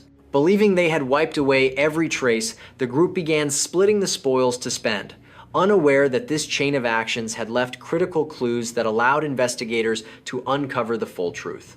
Based on Tin Chun's statements, police were able to recover additional valuable evidence. On December 27, 1996, investigators executed a search warrant at Henry Chung's home, where they found some parts of the dismantled firearm that had been thrown into a trash bin behind the house. According to Henry's girlfriend, he had received a key piece of evidence and the briefcase from Tin Nguyen just days after the incident, and then tried to dispose of all traces. Through professional forensic analysis, authorities confirmed that the recovered components matched the shell casing at the crime scene, indicating this was the very weapon used to kill Mr. Vukovic. Therefore, even though Tin Nguyen was still on the run at the time, police already had sufficient physical evidence and strong witness statements to formally charge him. In January 1997, using the valuable leads gathered earlier, the FBI worked closely with California law enforcement to track down Tin Chi Nguyen as he hid near the Mexico border. He was arrested while attempting to cross the border illegally in an effort to flee to a third country. With Tin Nguyen in custody, all accomplices connected to this case had officially been arrested. The intense investigation stretching over more than a week not only identified the perpetrators, but also exposed the carefully orchestrated scheme and the sophisticated plot hidden behind the crime. According to the investigation, Tin Chi Nguyen, only 24 at the time, was the person who directly took the victim's life. He was born in 1972 in Vietnam and immigrated to the United States with his family at the age of 6. His family settled in Pomona, Southern California, a working-class area with serious security concerns. Tragically, his childhood was also marked by domestic violence from his own father. At school, Tin often faced discrimination and bullying, along with violence stemming from differences in skin color and language. Without proper guidance and support, he drifted down the wrong path early on. By his teenage years, he had already become involved with illegal drugs and stimulants. In the late 1980s and early 1990s, Tin Nguyen joined a Vietnamese gang known as Hắc Long, an infamous group in the Pomona area. He later said that period was when he sank deeply into the dark world of drugs, wrongdoing, and violence. Although the gang gave Tin a sense of belonging, it also shaped him into a reckless and dangerous individual. He became involved in illegal activities from a young age, from street fights to protection rackets. He also gained access to firearms early on. In his family's eyes, by his early 20s, Tin Nguyen had become almost completely out of control, a terrifying devil as he once described himself. Before the 1996 crime, he already had 2 prior criminal cases in California, including at least one involving gang-related violence. While he was not necessarily a major figure in the underworld, Tin consistently presented himself as reckless and highly calculating. His body was covered in tattoos meant to signal status, most notably a map of Vietnam and the word Saigon on his upper arm, a large dragon spanning from his back across his chest, and the surname Nguyen tattooed in large letters across his back. These distinctive markings helped police quickly identify and track Tin Nguyen as soon as he began fleeing. Among those involved in the robbery, Tin Nguyen played the role of on-scene leader and was also the person who fired the fatal shot. Although the original plan involved multiple people, it was Tin who chose the moment of attack and deliberately carried a loaded gun, a key factor that turned a robbery into a tragic murder. After the crime, Tin Nguyen also showed his cunning by quickly leaving the scene and using his accomplices to dispose of evidence connected to the case. All of these details paint the portrait of a misguided Vietnamese young man, once a victim of circumstances, who became a cold-blooded perpetrator willing to trade away his humanity for material gain. The case was officially brought to trial at the Santa Clara County Superior Court in late 1998. Because there were many defendants involved, the court decided to sever the case into multiple trials to ensure fairness and transparency. Scott Nguyen and Dat Ninh Pham were the first to go to court in October 1998. After reviewing the evidence, the jury deliberated for only 2 days before reaching a verdict. Both were guilty of first-degree murder and armed robbery. The judge then sentenced each defendant to life in prison for the homicide, with the possibility of parole after 25 years, along with an additional 5-year term for the remaining charge served concurrently. This sentence reflected their roles as accomplices who aided the crime but did not fire the fatal shot. Therefore, they did not face the maximum penalty of death or life without parole. The trial of Nguyen Va took place not long afterward. Realizing she had no way to deny her involvement, she chose to plead guilty to robbery in hopes of receiving a reduced sentence. In court, Nguyen Va expressed remorse and said overwhelming debt had pushed her into desperation and reckless choices. Ultimately, the panel sentenced her to 10 years in prison for her role as an accomplice and aider in the crime. Finally, Thanh Nguyen, the person identified as the mastermind and the shooter, was brought to trial in late 1998 after attempting to delay proceedings. Despite the strong evidence presented by prosecutors, Thanh Nguyen tried to argue that he never intended to shoot, claiming the gun went off accidentally during the struggle. Prosecutors countered that the defendant's decision to bring a firearm and have it preloaded clearly showed an intent to use dangerous violence in the course of the robbery, and therefore he bore full responsibility for the outcome. Moreover, under the law, even if a weapon discharges unintentionally, the offender can still be convicted as if the act were intentional when it occurs during the commission of a serious felony. The jury fully agreed with the prosecution's arguments. In December 1998, Thanh Nguyen was formally convicted of first-degree murder with especially serious aggravating circumstances, along with armed robbery. Because California was under a temporary halt on carrying out the most severe penalty at that time, the court sentenced Thanh Nguyen to life in prison without the possibility of parole. In the end, the trials concluded with harsh sentences for all defendants, and the outcomes received broad public approval in the local community at the time. The robbery and homicide in San Jose sent powerful shockwaves through the Vietnamese community in the United States in the late 1990s. One particularly notable aspect of this case is the shooter's own journey toward rehabilitation after many years behind bars. During his time in prison, the alleged mastermind, Thanh Nguyen, actively joined educational programs, worked to earn a college degree while incarcerated, and even volunteered in dog training programs that support therapy for veterans. In an interview in 2018, Thanh Nguyen expressed deep remorse for what he had done. He even knelt to ask forgiveness, hoping to atone before the victim's spirit and the victim's family. Thanks to positive shifts in California's legal policies and his good conduct during incarceration, in 2018, Governor Jerry Brown decided to reduce Thanh Nguyen's sentence, changing his original life term into one that included a possibility of parole. By late 2019, after serving a full 23 years, Thanh Nguyen was officially released on parole. However, immediately after walking out of prison, he was taken into custody by U.S. immigration authorities and faced a deportation order because he still did not have U.S. citizenship. Fortunately, with the 2008 U.S.-Vietnam Agreement and strong legal support from the community, he was officially released in 2020. While living in freedom, Thanh Nguyen has actively participated in community work, especially supporting formerly incarcerated people as they re-enter society. As of late 2025, Thanh Nguyen reportedly remains in the United States and has become a central figure in a campaign called Pardon for Thanh, hoping to have his conviction cleared and fully eliminate the risk of deportation. In your view, does Thanh Nguyen deserve another chance to remain in the United States after paying for his past mistakes for 23 years?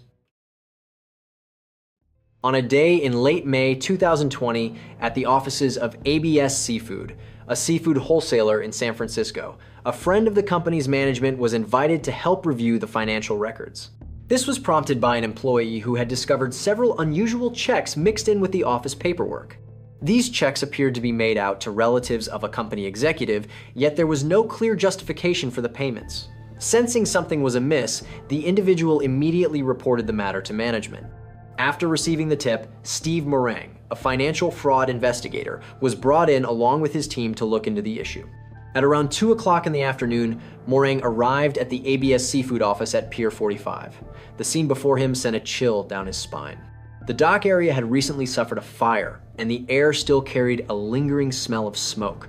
Outside the windows, bits of ash from a neighboring warehouse occasionally drifted down, creating an ominous atmosphere. Inside the office, there was not a single person in sight. only the steady hum of ventilation fans and stacks of dust-covered files piled high in silence. Without hesitation, the investigative team began examining filing cabinets, accounting records, and the company's computer systems. The first clues emerged from company checks issued to a number of unfamiliar names.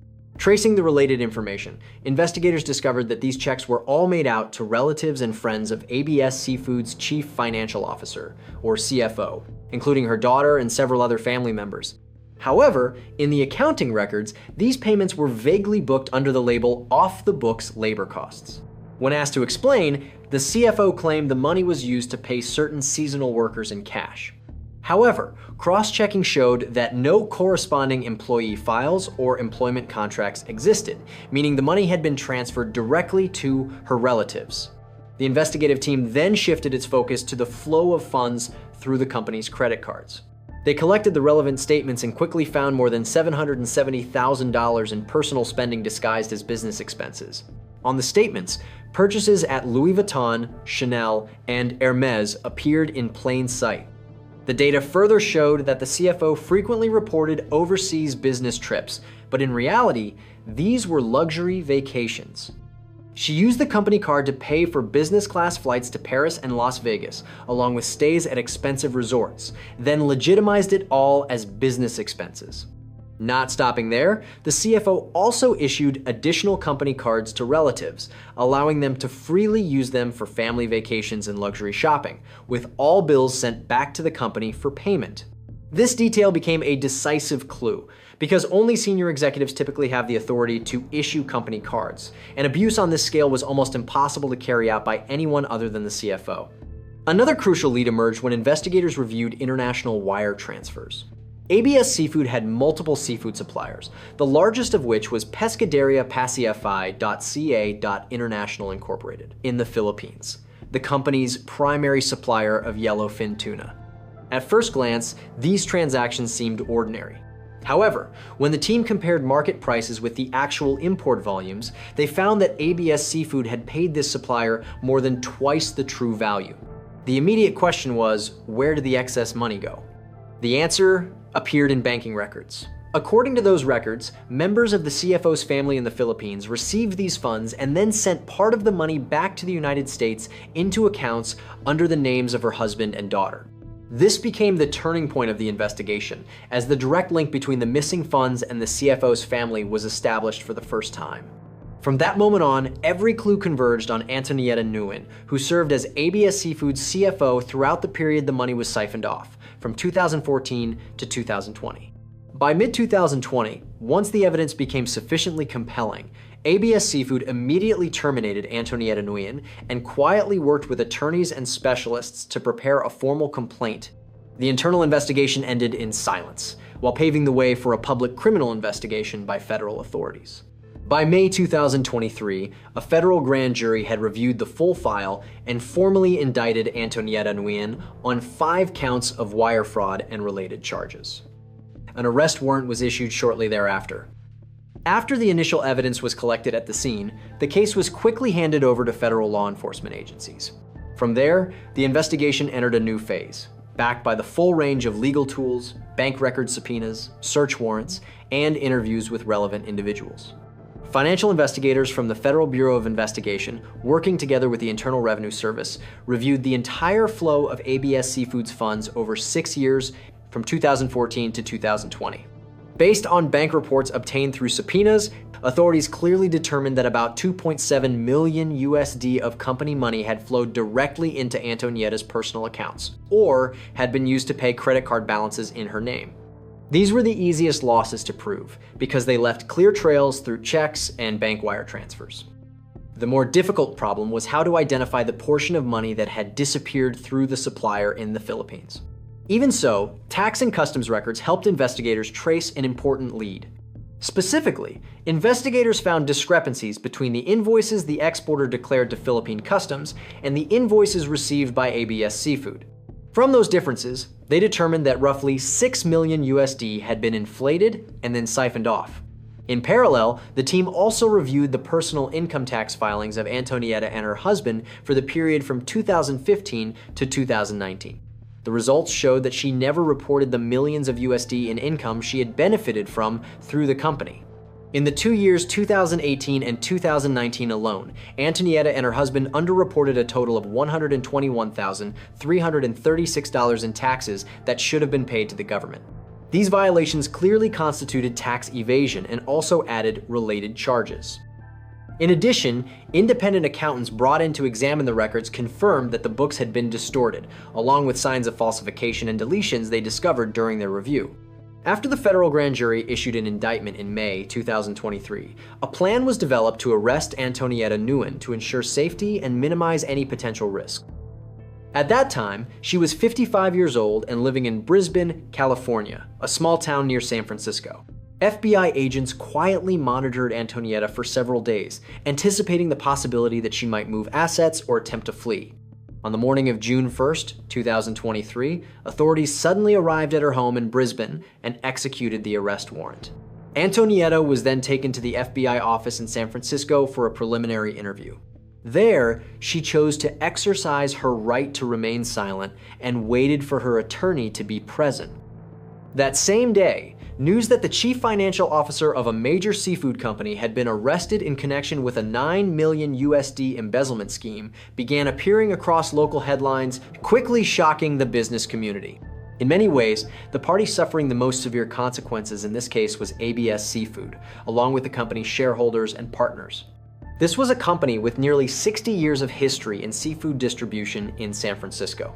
Founded in 1965, ABS Seafood steadily built its reputation and became a familiar seafood supplier for numerous sushi restaurants, eateries, and supermarkets across the Bay Area. By 2021, ABS Seafood was even recognized by the San Francisco government as a legacy business of the city, honoring the company's long-standing contributions to the local community.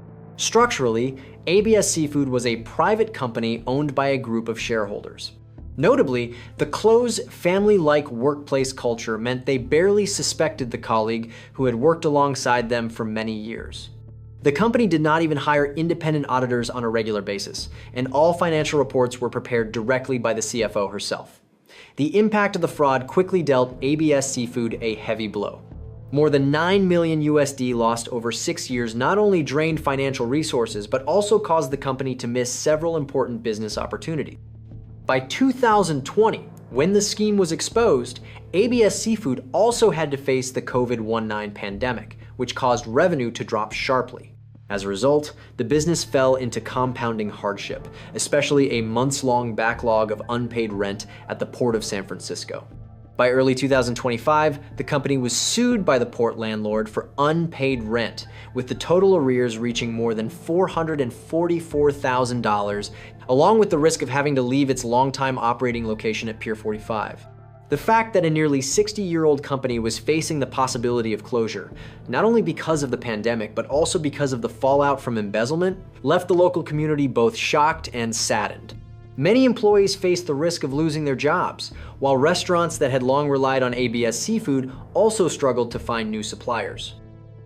So, what kind of person was behind this case, and what pushed her from a position of absolute trust into the center of a shocking criminal scandal? To answer that, let's take a closer look at the background and the true profile of this woman. Antonietta Nguyen, born around 1968, was a Vietnamese-born woman who had lived and worked in the United States for many years. Before her arrest, she resided in Brisbane, California, a quiet, small city adjacent to San Francisco. Although public information does not clearly detail her educational background, given her role as chief financial officer, it is clear she possessed knowledge and experience in finance and accounting. Antonietta was married, with a husband and 2 adult daughters. Her family lived a stable life in the United States while still maintaining ties with siblings living abroad, including an older brother involved in seafood export business in the Philippines. Before the scheme was exposed, Antonietta was seen as a successful woman, serving as chief financial officer and also as a minority shareholder of ABS Seafood. She became involved in running the company in the 2010s and stayed long enough to build a level of trust that was almost absolute. In the eyes of her colleagues, Antonietta was highly knowledgeable and fairly decisive in financial management. She held check-signing authority, managed payroll, reconciled accounts, and prepared reports, which also meant she controlled nearly all of the company's cash flow. According to expert analysis, Antonietta's conduct contained all the elements of the fraud triangle. Pressure stemming from the need for money for herself and her family, opportunity created by broad authority with little oversight, and rationalization shown in how she viewed taking company money as a reward she deserved. One decisive factor that allowed Antonietta to get away with it was her close relationship with the other shareholders, who treated her like family. Relying on that trust, Antonietta often offered quick, superficial explanations whenever suspicions arose, easily making the issue fade away. In fact, when an auditor questioned certain credit card expenses, she bluntly refused to provide reconciliation records, an action that was highly unusual, yet management still overlooked it because they trusted her so deeply. In addition, Antonietta quietly built an inner circle by hiring and keeping loyal employees and even bringing relatives into the company. Antonietta Nguyen's fraudulent behavior began to take shape around 2014, shortly after she gained near total control over the company's financial system. Taking advantage of a low oversight environment and the shareholders' absolute trust, she began testing the waters by writing company checks to herself for relatively small amounts, then disguising them as petty expenses or cash advances. When those payments went unnoticed and unchallenged, Antonietta quickly grew more confident and gradually expanded the scale of the fraud. Between 2016 and 2018, the wrongdoing escalated into a large-scale, systematic operation. Antonietta signed hundreds of checks paying out money to relatives and friends, people who did not work for the company at all. At the same time, she increasingly abused the company credit cards for personal spending in ever more blatant ways, from luxury shopping and high-end travel to paying the family's property taxes. To conceal it, Antonietta split expenses into smaller amounts, spread them across different departments, and used vague internal codes that only she understood. Meanwhile, she created an off-the-books cash payroll fund, claiming it was for seasonal workers, but in reality, all of that money was withdrawn and stolen. The fraud peaked in 2018, when Antonietta colluded with her older brother in the Philippines to carry out a plan involving false invoicing in international transactions. Through the family's seafood export company, the value of shipments was inflated to twice the real amount. ABS Seafood still wired full payment according to those invoices, while the excess funds were kept and then funneled back to Antonietta's family through a circular transfer chain.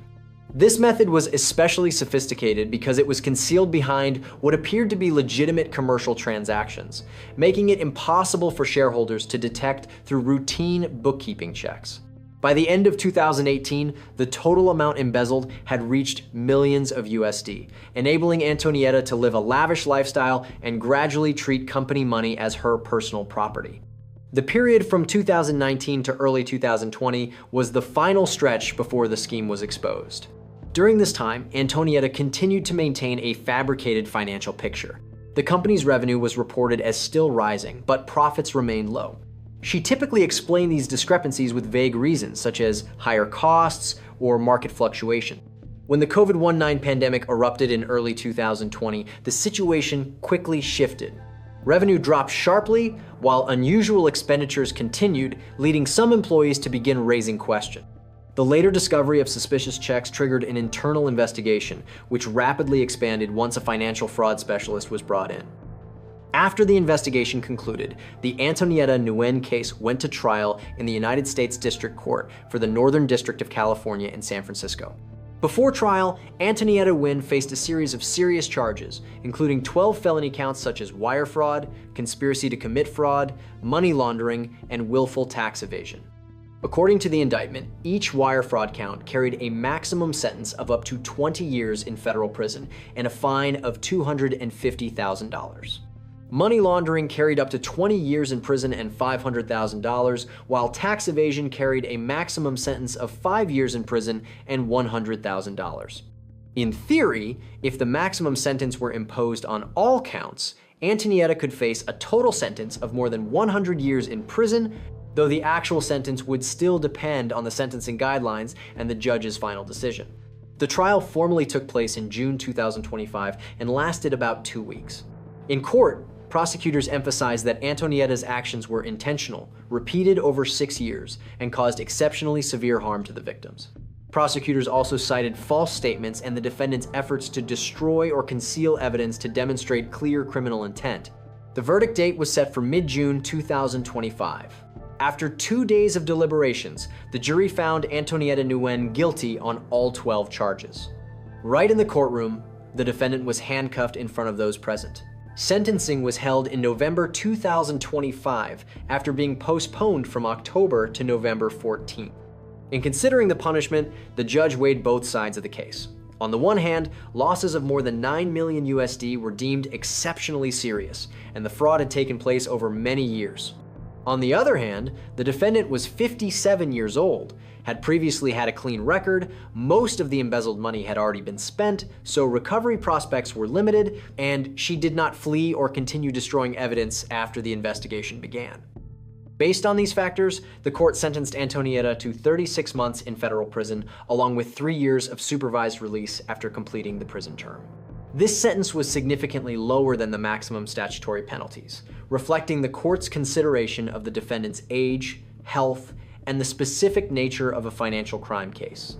In addition to the prison sentence, the court scheduled a separate restitution hearing in January 2026 to determine how much Antonietta must repay to the victims.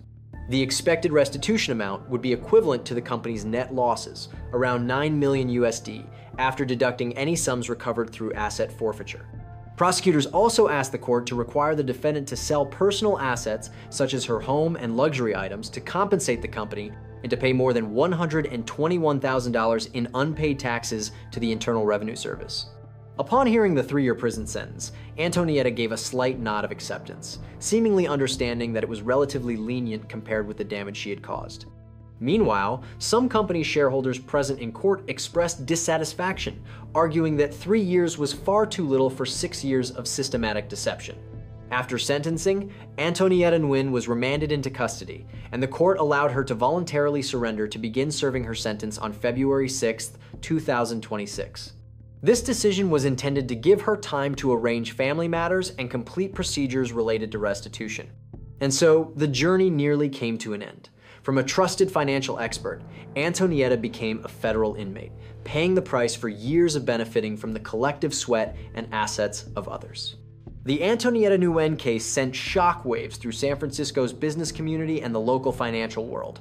Media outlets continuously followed developments and described it as a multi-million-dollar con that shook the port city.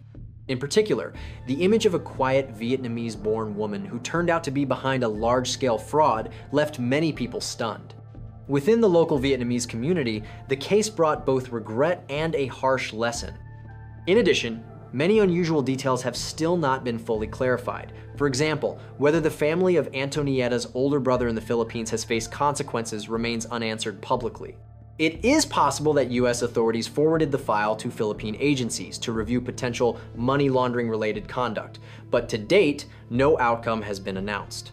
The prospect of recovering assets after the fraud is also a major question.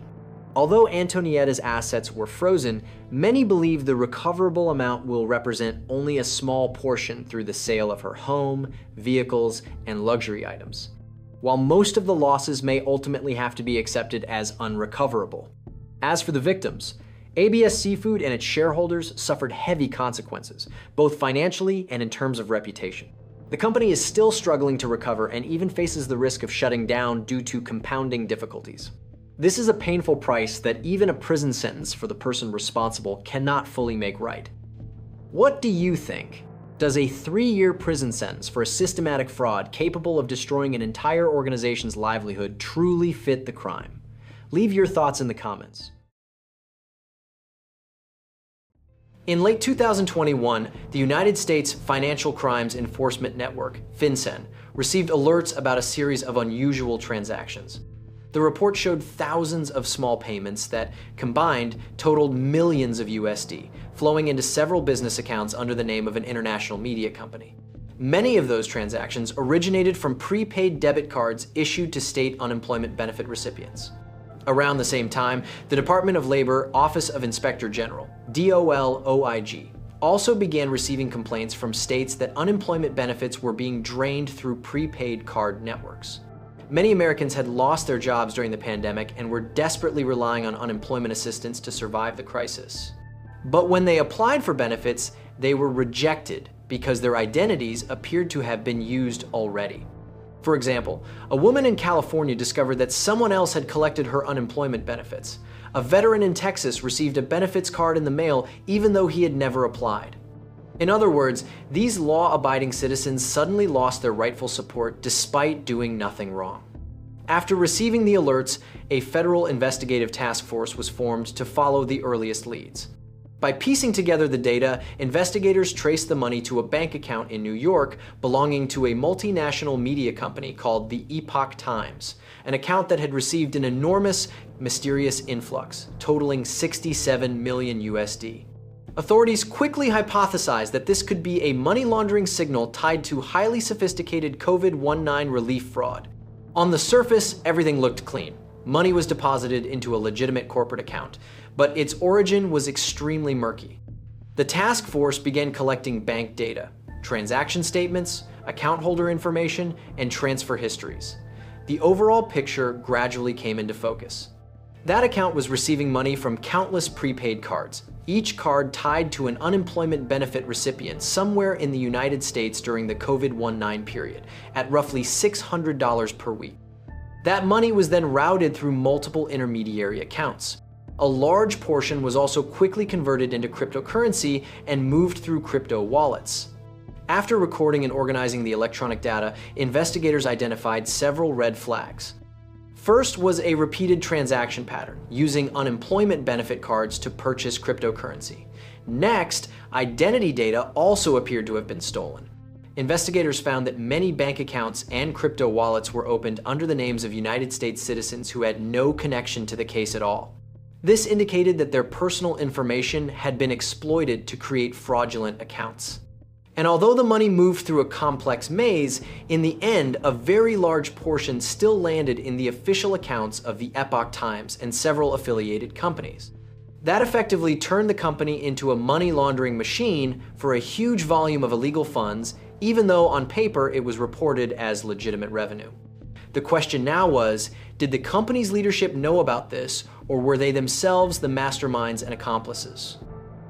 To quickly unravel a case this sophisticated, the task force brought in support from multiple agencies, including representatives from the Department of Labor, Office of Inspector General, the Diplomatic Security Service, DSS, and the United States Attorney's Office for the Southern District of New York.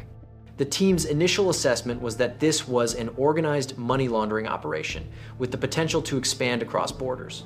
From the earliest stages of data collection, investigators learned that illegal funds were being washed through multiple layers of accounts and cryptocurrency before being legalized as the revenue of a legitimate company. Therefore, they hypothesized that there was an insider or a mastermind inside the company planted to facilitate the laundering, because no outsider could so easily run transactions of that scale through corporate accounts without raising suspicion. But to prove it, the team had to spend months throughout 2022 gathering and analyzing evidence. They scrutinized hundreds of thousands of transaction lines from related accounts. The results revealed a network of more than 30,000 repeated transactions, an overwhelming number that demonstrated the staggering scale of the scheme. Next, using blockchain tracking tools, agents traced related Bitcoin and Ethereum wallets. They discovered that a cryptocurrency exchange was being used as a consolidation hub. There, the masterminds converted funds from unemployment cards into Bitcoin at a rate of 70 to 80 cents per $1 in cash. Then the cryptocurrency was forwarded to wallets controlled by an individual or a group. By mid-2023, with enough preliminary evidence, a court authorized the investigators to secretly search the email servers and cloud-stored data of that mysterious New York-based media company. Technical specialists quickly recovered numerous internal emails and messages referencing a group called the Make Money Online team, abbreviated as MMO, an internal unit responsible for online business operations, along with keywords such as crypto, prepaid cards, and unlocked bank account. Most notably, an email from the year 2021 sent by the company's chief financial officer, Wydong Bill Nguyen, to an employee using the alias Hung stated, "Make sure at least 5 million USD is transferred into the company account this week. If the bank asks, say it's because the Make Money Online campaign has surged in subscribers." This cold, matter-of-fact email almost completely exposed the roles of the two key figures in the suspected scheme. It was clear that everything was directed by Chief Financial Officer Nguyen, with a person named Hung carrying out the orders. At the same time, during the investigation, authorities were fortunate to receive unexpected cooperation from an insider witness. A former member of the Make Money Online team secretly contacted law enforcement. Fearing involvement in criminal activity, this person requested to become a cooperating witness and provided confidential information. According to the witness's testimony, investigators learned that the MMO team received thousands of sets of personal identity data purchased from the black market, then used them to open bank accounts and crypto wallets to collect fraudulent funds. That was not all. In late 2023, a second witness emerged, a low-level accomplice arrested in one state for unemployment card fraud. This individual confessed that he was part of a network specializing in collecting unemployment benefit cards and reselling them for cryptocurrency to a foreign partner. The credibility of his testimony was high because all details matched independent electronic evidence. He also described the transaction method. The buyer, usually a foreign partner, paid him about 70 cents in cryptocurrency for every $1 on the card. He would then provide the card number and PIN so the other party could withdraw the money.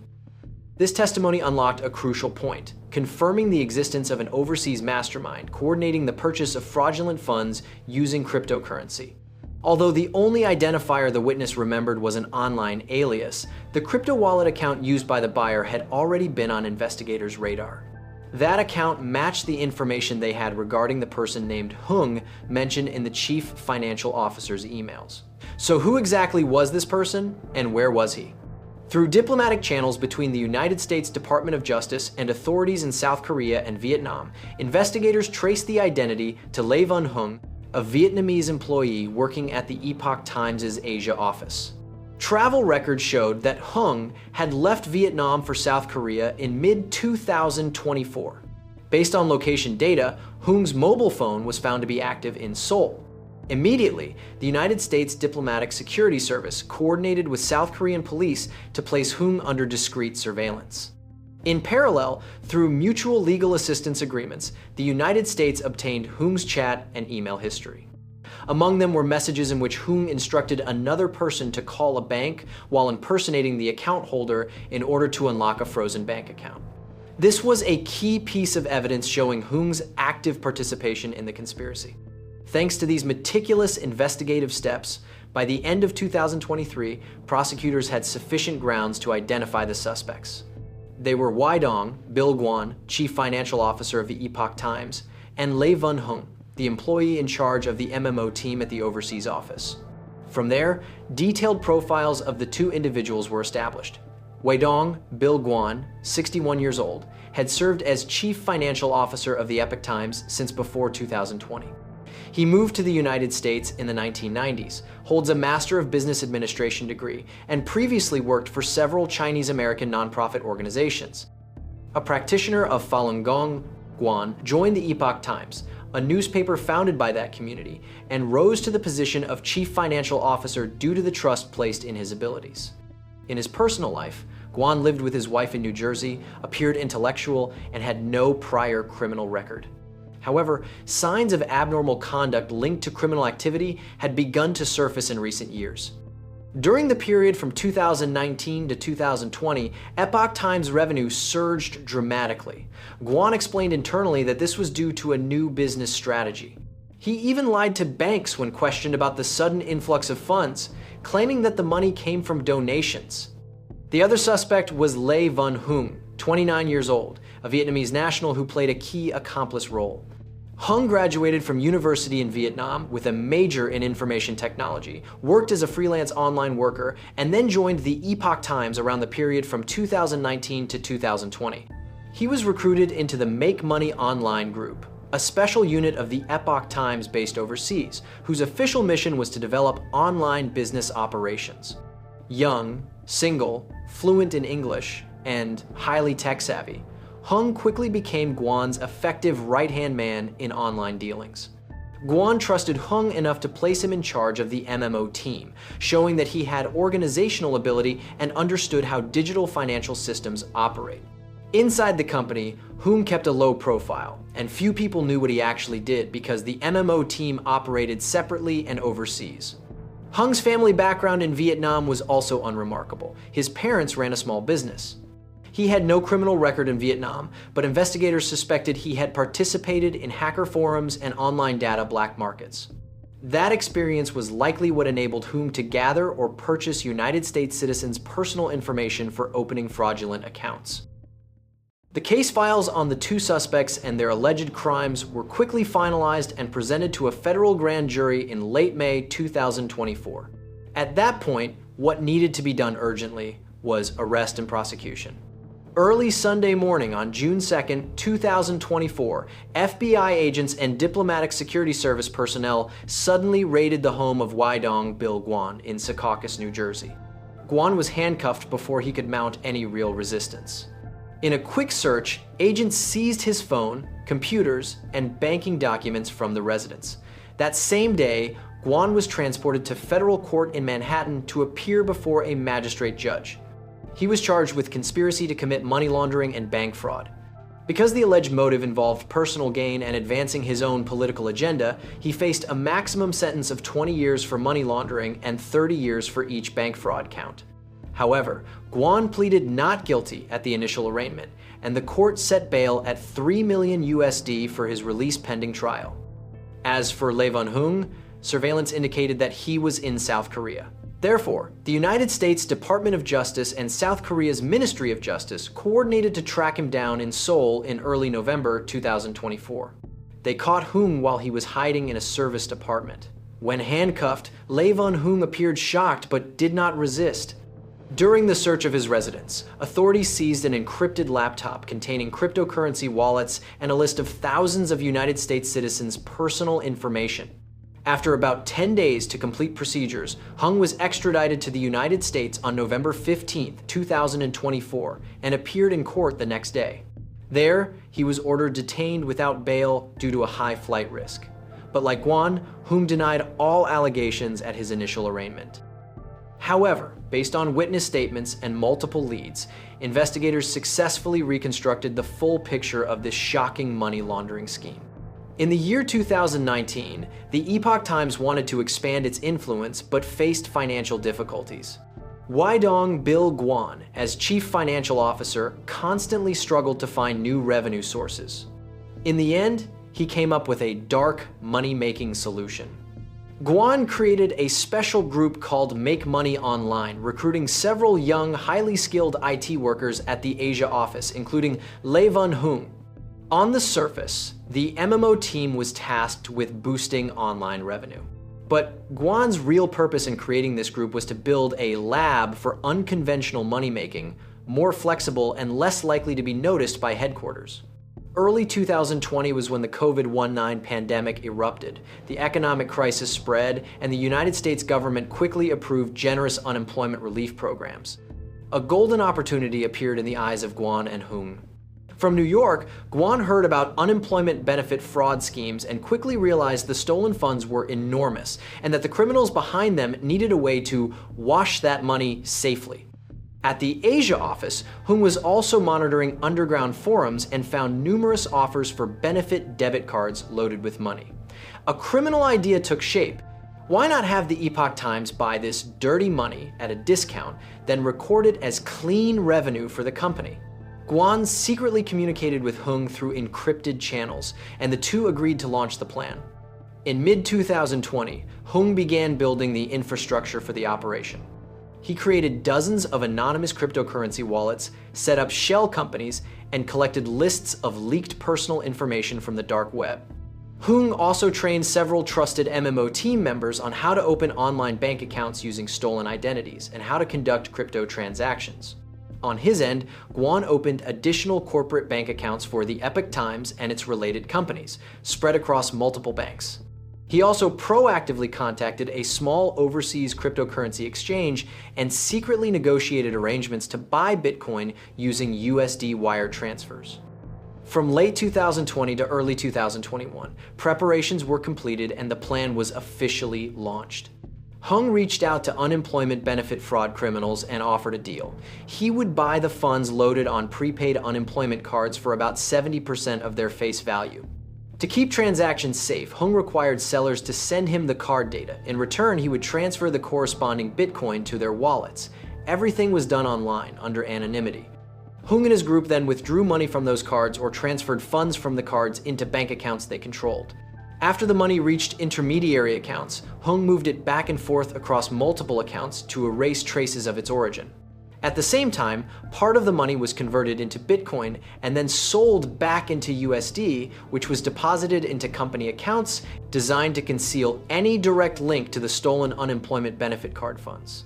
Throughout the year 2021, the plan ran smoothly and expanded rapidly. The number of cards Hung purchased grew from a few hundred to tens of thousands.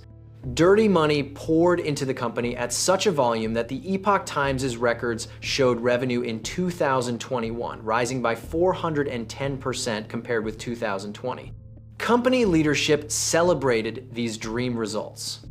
As chief financial officer, Nguyen explained internally that the surge was due to an effective online promotion campaign that drove supporter subscriptions sharply upward, along with increased reader donations. This vague explanation was easily accepted amid the company's apparent upward momentum. No one realized that the money was actually stolen from the government and from countless unemployed people. From time to time, external banks raised questions when the Epoch Times' corporate accounts suddenly showed thousands of small transactions that added up to tens of millions of USD. Yet Nguyen calmly lied, claiming it was all donor support from readers. Without concrete proof, the banks had little choice but to accept the explanation, while remaining highly cautious. That suspicion led to a quiet internal inquiry by the banks. Eventually, they reported the activity to the Financial Crimes Enforcement Network, FinCEN, in late 2021, and the Epoch Times was officially placed under scrutiny. In the year 2022, Nguyen and Hung continued running their laundering pipeline, but the danger was growing. The amount they had laundered had exceeded 50 million USD. The Epoch Times also began drawing media attention because of its abnormal growth. In October 2022, an NBC News article revealed that the newspaper's revenue had surged by as much as 685% over 2 years and raised a major question about the true source of that income. Nguyen broke into a sweat and tried to calm the situation by writing to a congressional office, claiming that donations actually made up only a small portion of revenue, implicitly suggesting that the rest came from legitimate newspaper sales and advertising. Overseas, Hung grew worried that buying benefit cards was becoming more difficult as the United States government tightened controls. He quickly shifted to purchasing dirty money from other sources, such as bank fraud and other forms of identity theft, to keep the cash flow going. Even so, by the end of 2022, they had reached their goal. 67 million USD had been successfully pumped into the company. In early 2023, headwinds began to hit. Federal investigators had gathered enough suspicion to quietly move into a covert investigative phase. Nguyen and Hung had no idea and continued communicating frequently through encrypted channels. Still, Hung could sense that the unemployment fraud front was being exposed. He reduced transactions and deleted a large amount of sensitive data on his computer. Nguyen also became more cautious, limiting any mention of the MMO team in meetings. They realized they could not keep it going forever, so they planned to wash the last few million and then stop. But they did not know that everything they did had been under scrutiny for a long time, and that the power of the law would arrive one step faster. Justice came knocking, one by one, in the second half of 2024, bringing the criminal run of the Asian duo to a close. As of now, the major money laundering case involving Nguyen and Levon Hung is still in litigation and has not reached a final verdict. Given the complexity and high-tech nature of the case, the defendants' not guilty pleas mean that both prosecutors and defense counsel must prepare thoroughly for court battles that are likely to be lengthy. From the final months of 2024 into 2025, the parties have been engaged in evidence discovery. The prosecution team, Assistant United States Attorneys Jane Kim, Emily Deininger, and Rebecca Dell, has submitted a large volume of materials, including bank statements, computer data, and recorded witness statements. Meanwhile, attorneys for Nguyen and Hung filed motions requesting additional time to review terabytes of electronic data produced by prosecutors, calling it a massive trove of devices and documents. Even though trial has not yet begun, the court filings already reveal the strategy of each side. prosecutors are focusing on clear electronic evidence, such as the 67 million USD money trail, directive emails, crypto wallet data, and accomplice testimony. The defense will most likely argue that Nguyen did not directly know the funds were illegal or that he believed they were legitimate donations, and that Hung merely followed instructions without fully understanding that he was violating United States law. They may even attempt to shift blame to other third parties. However, given the massive volume of evidence, that argument will be difficult to sustain. If convicted, Nguyen could face up to 20 years in prison for money laundering and 2 consecutive 30-year sentences for 2 counts of bank fraud, an aggregate maximum of 80 years. Lê Văn Hung could face 20 years for money laundering, 30 years for bank fraud, and 15 years for conspiracy to commit identity theft. In addition, the defendants could face enhanced penalties depending on the identities of the victims whose information was stolen. The total maximum sentence could exceed 60 years.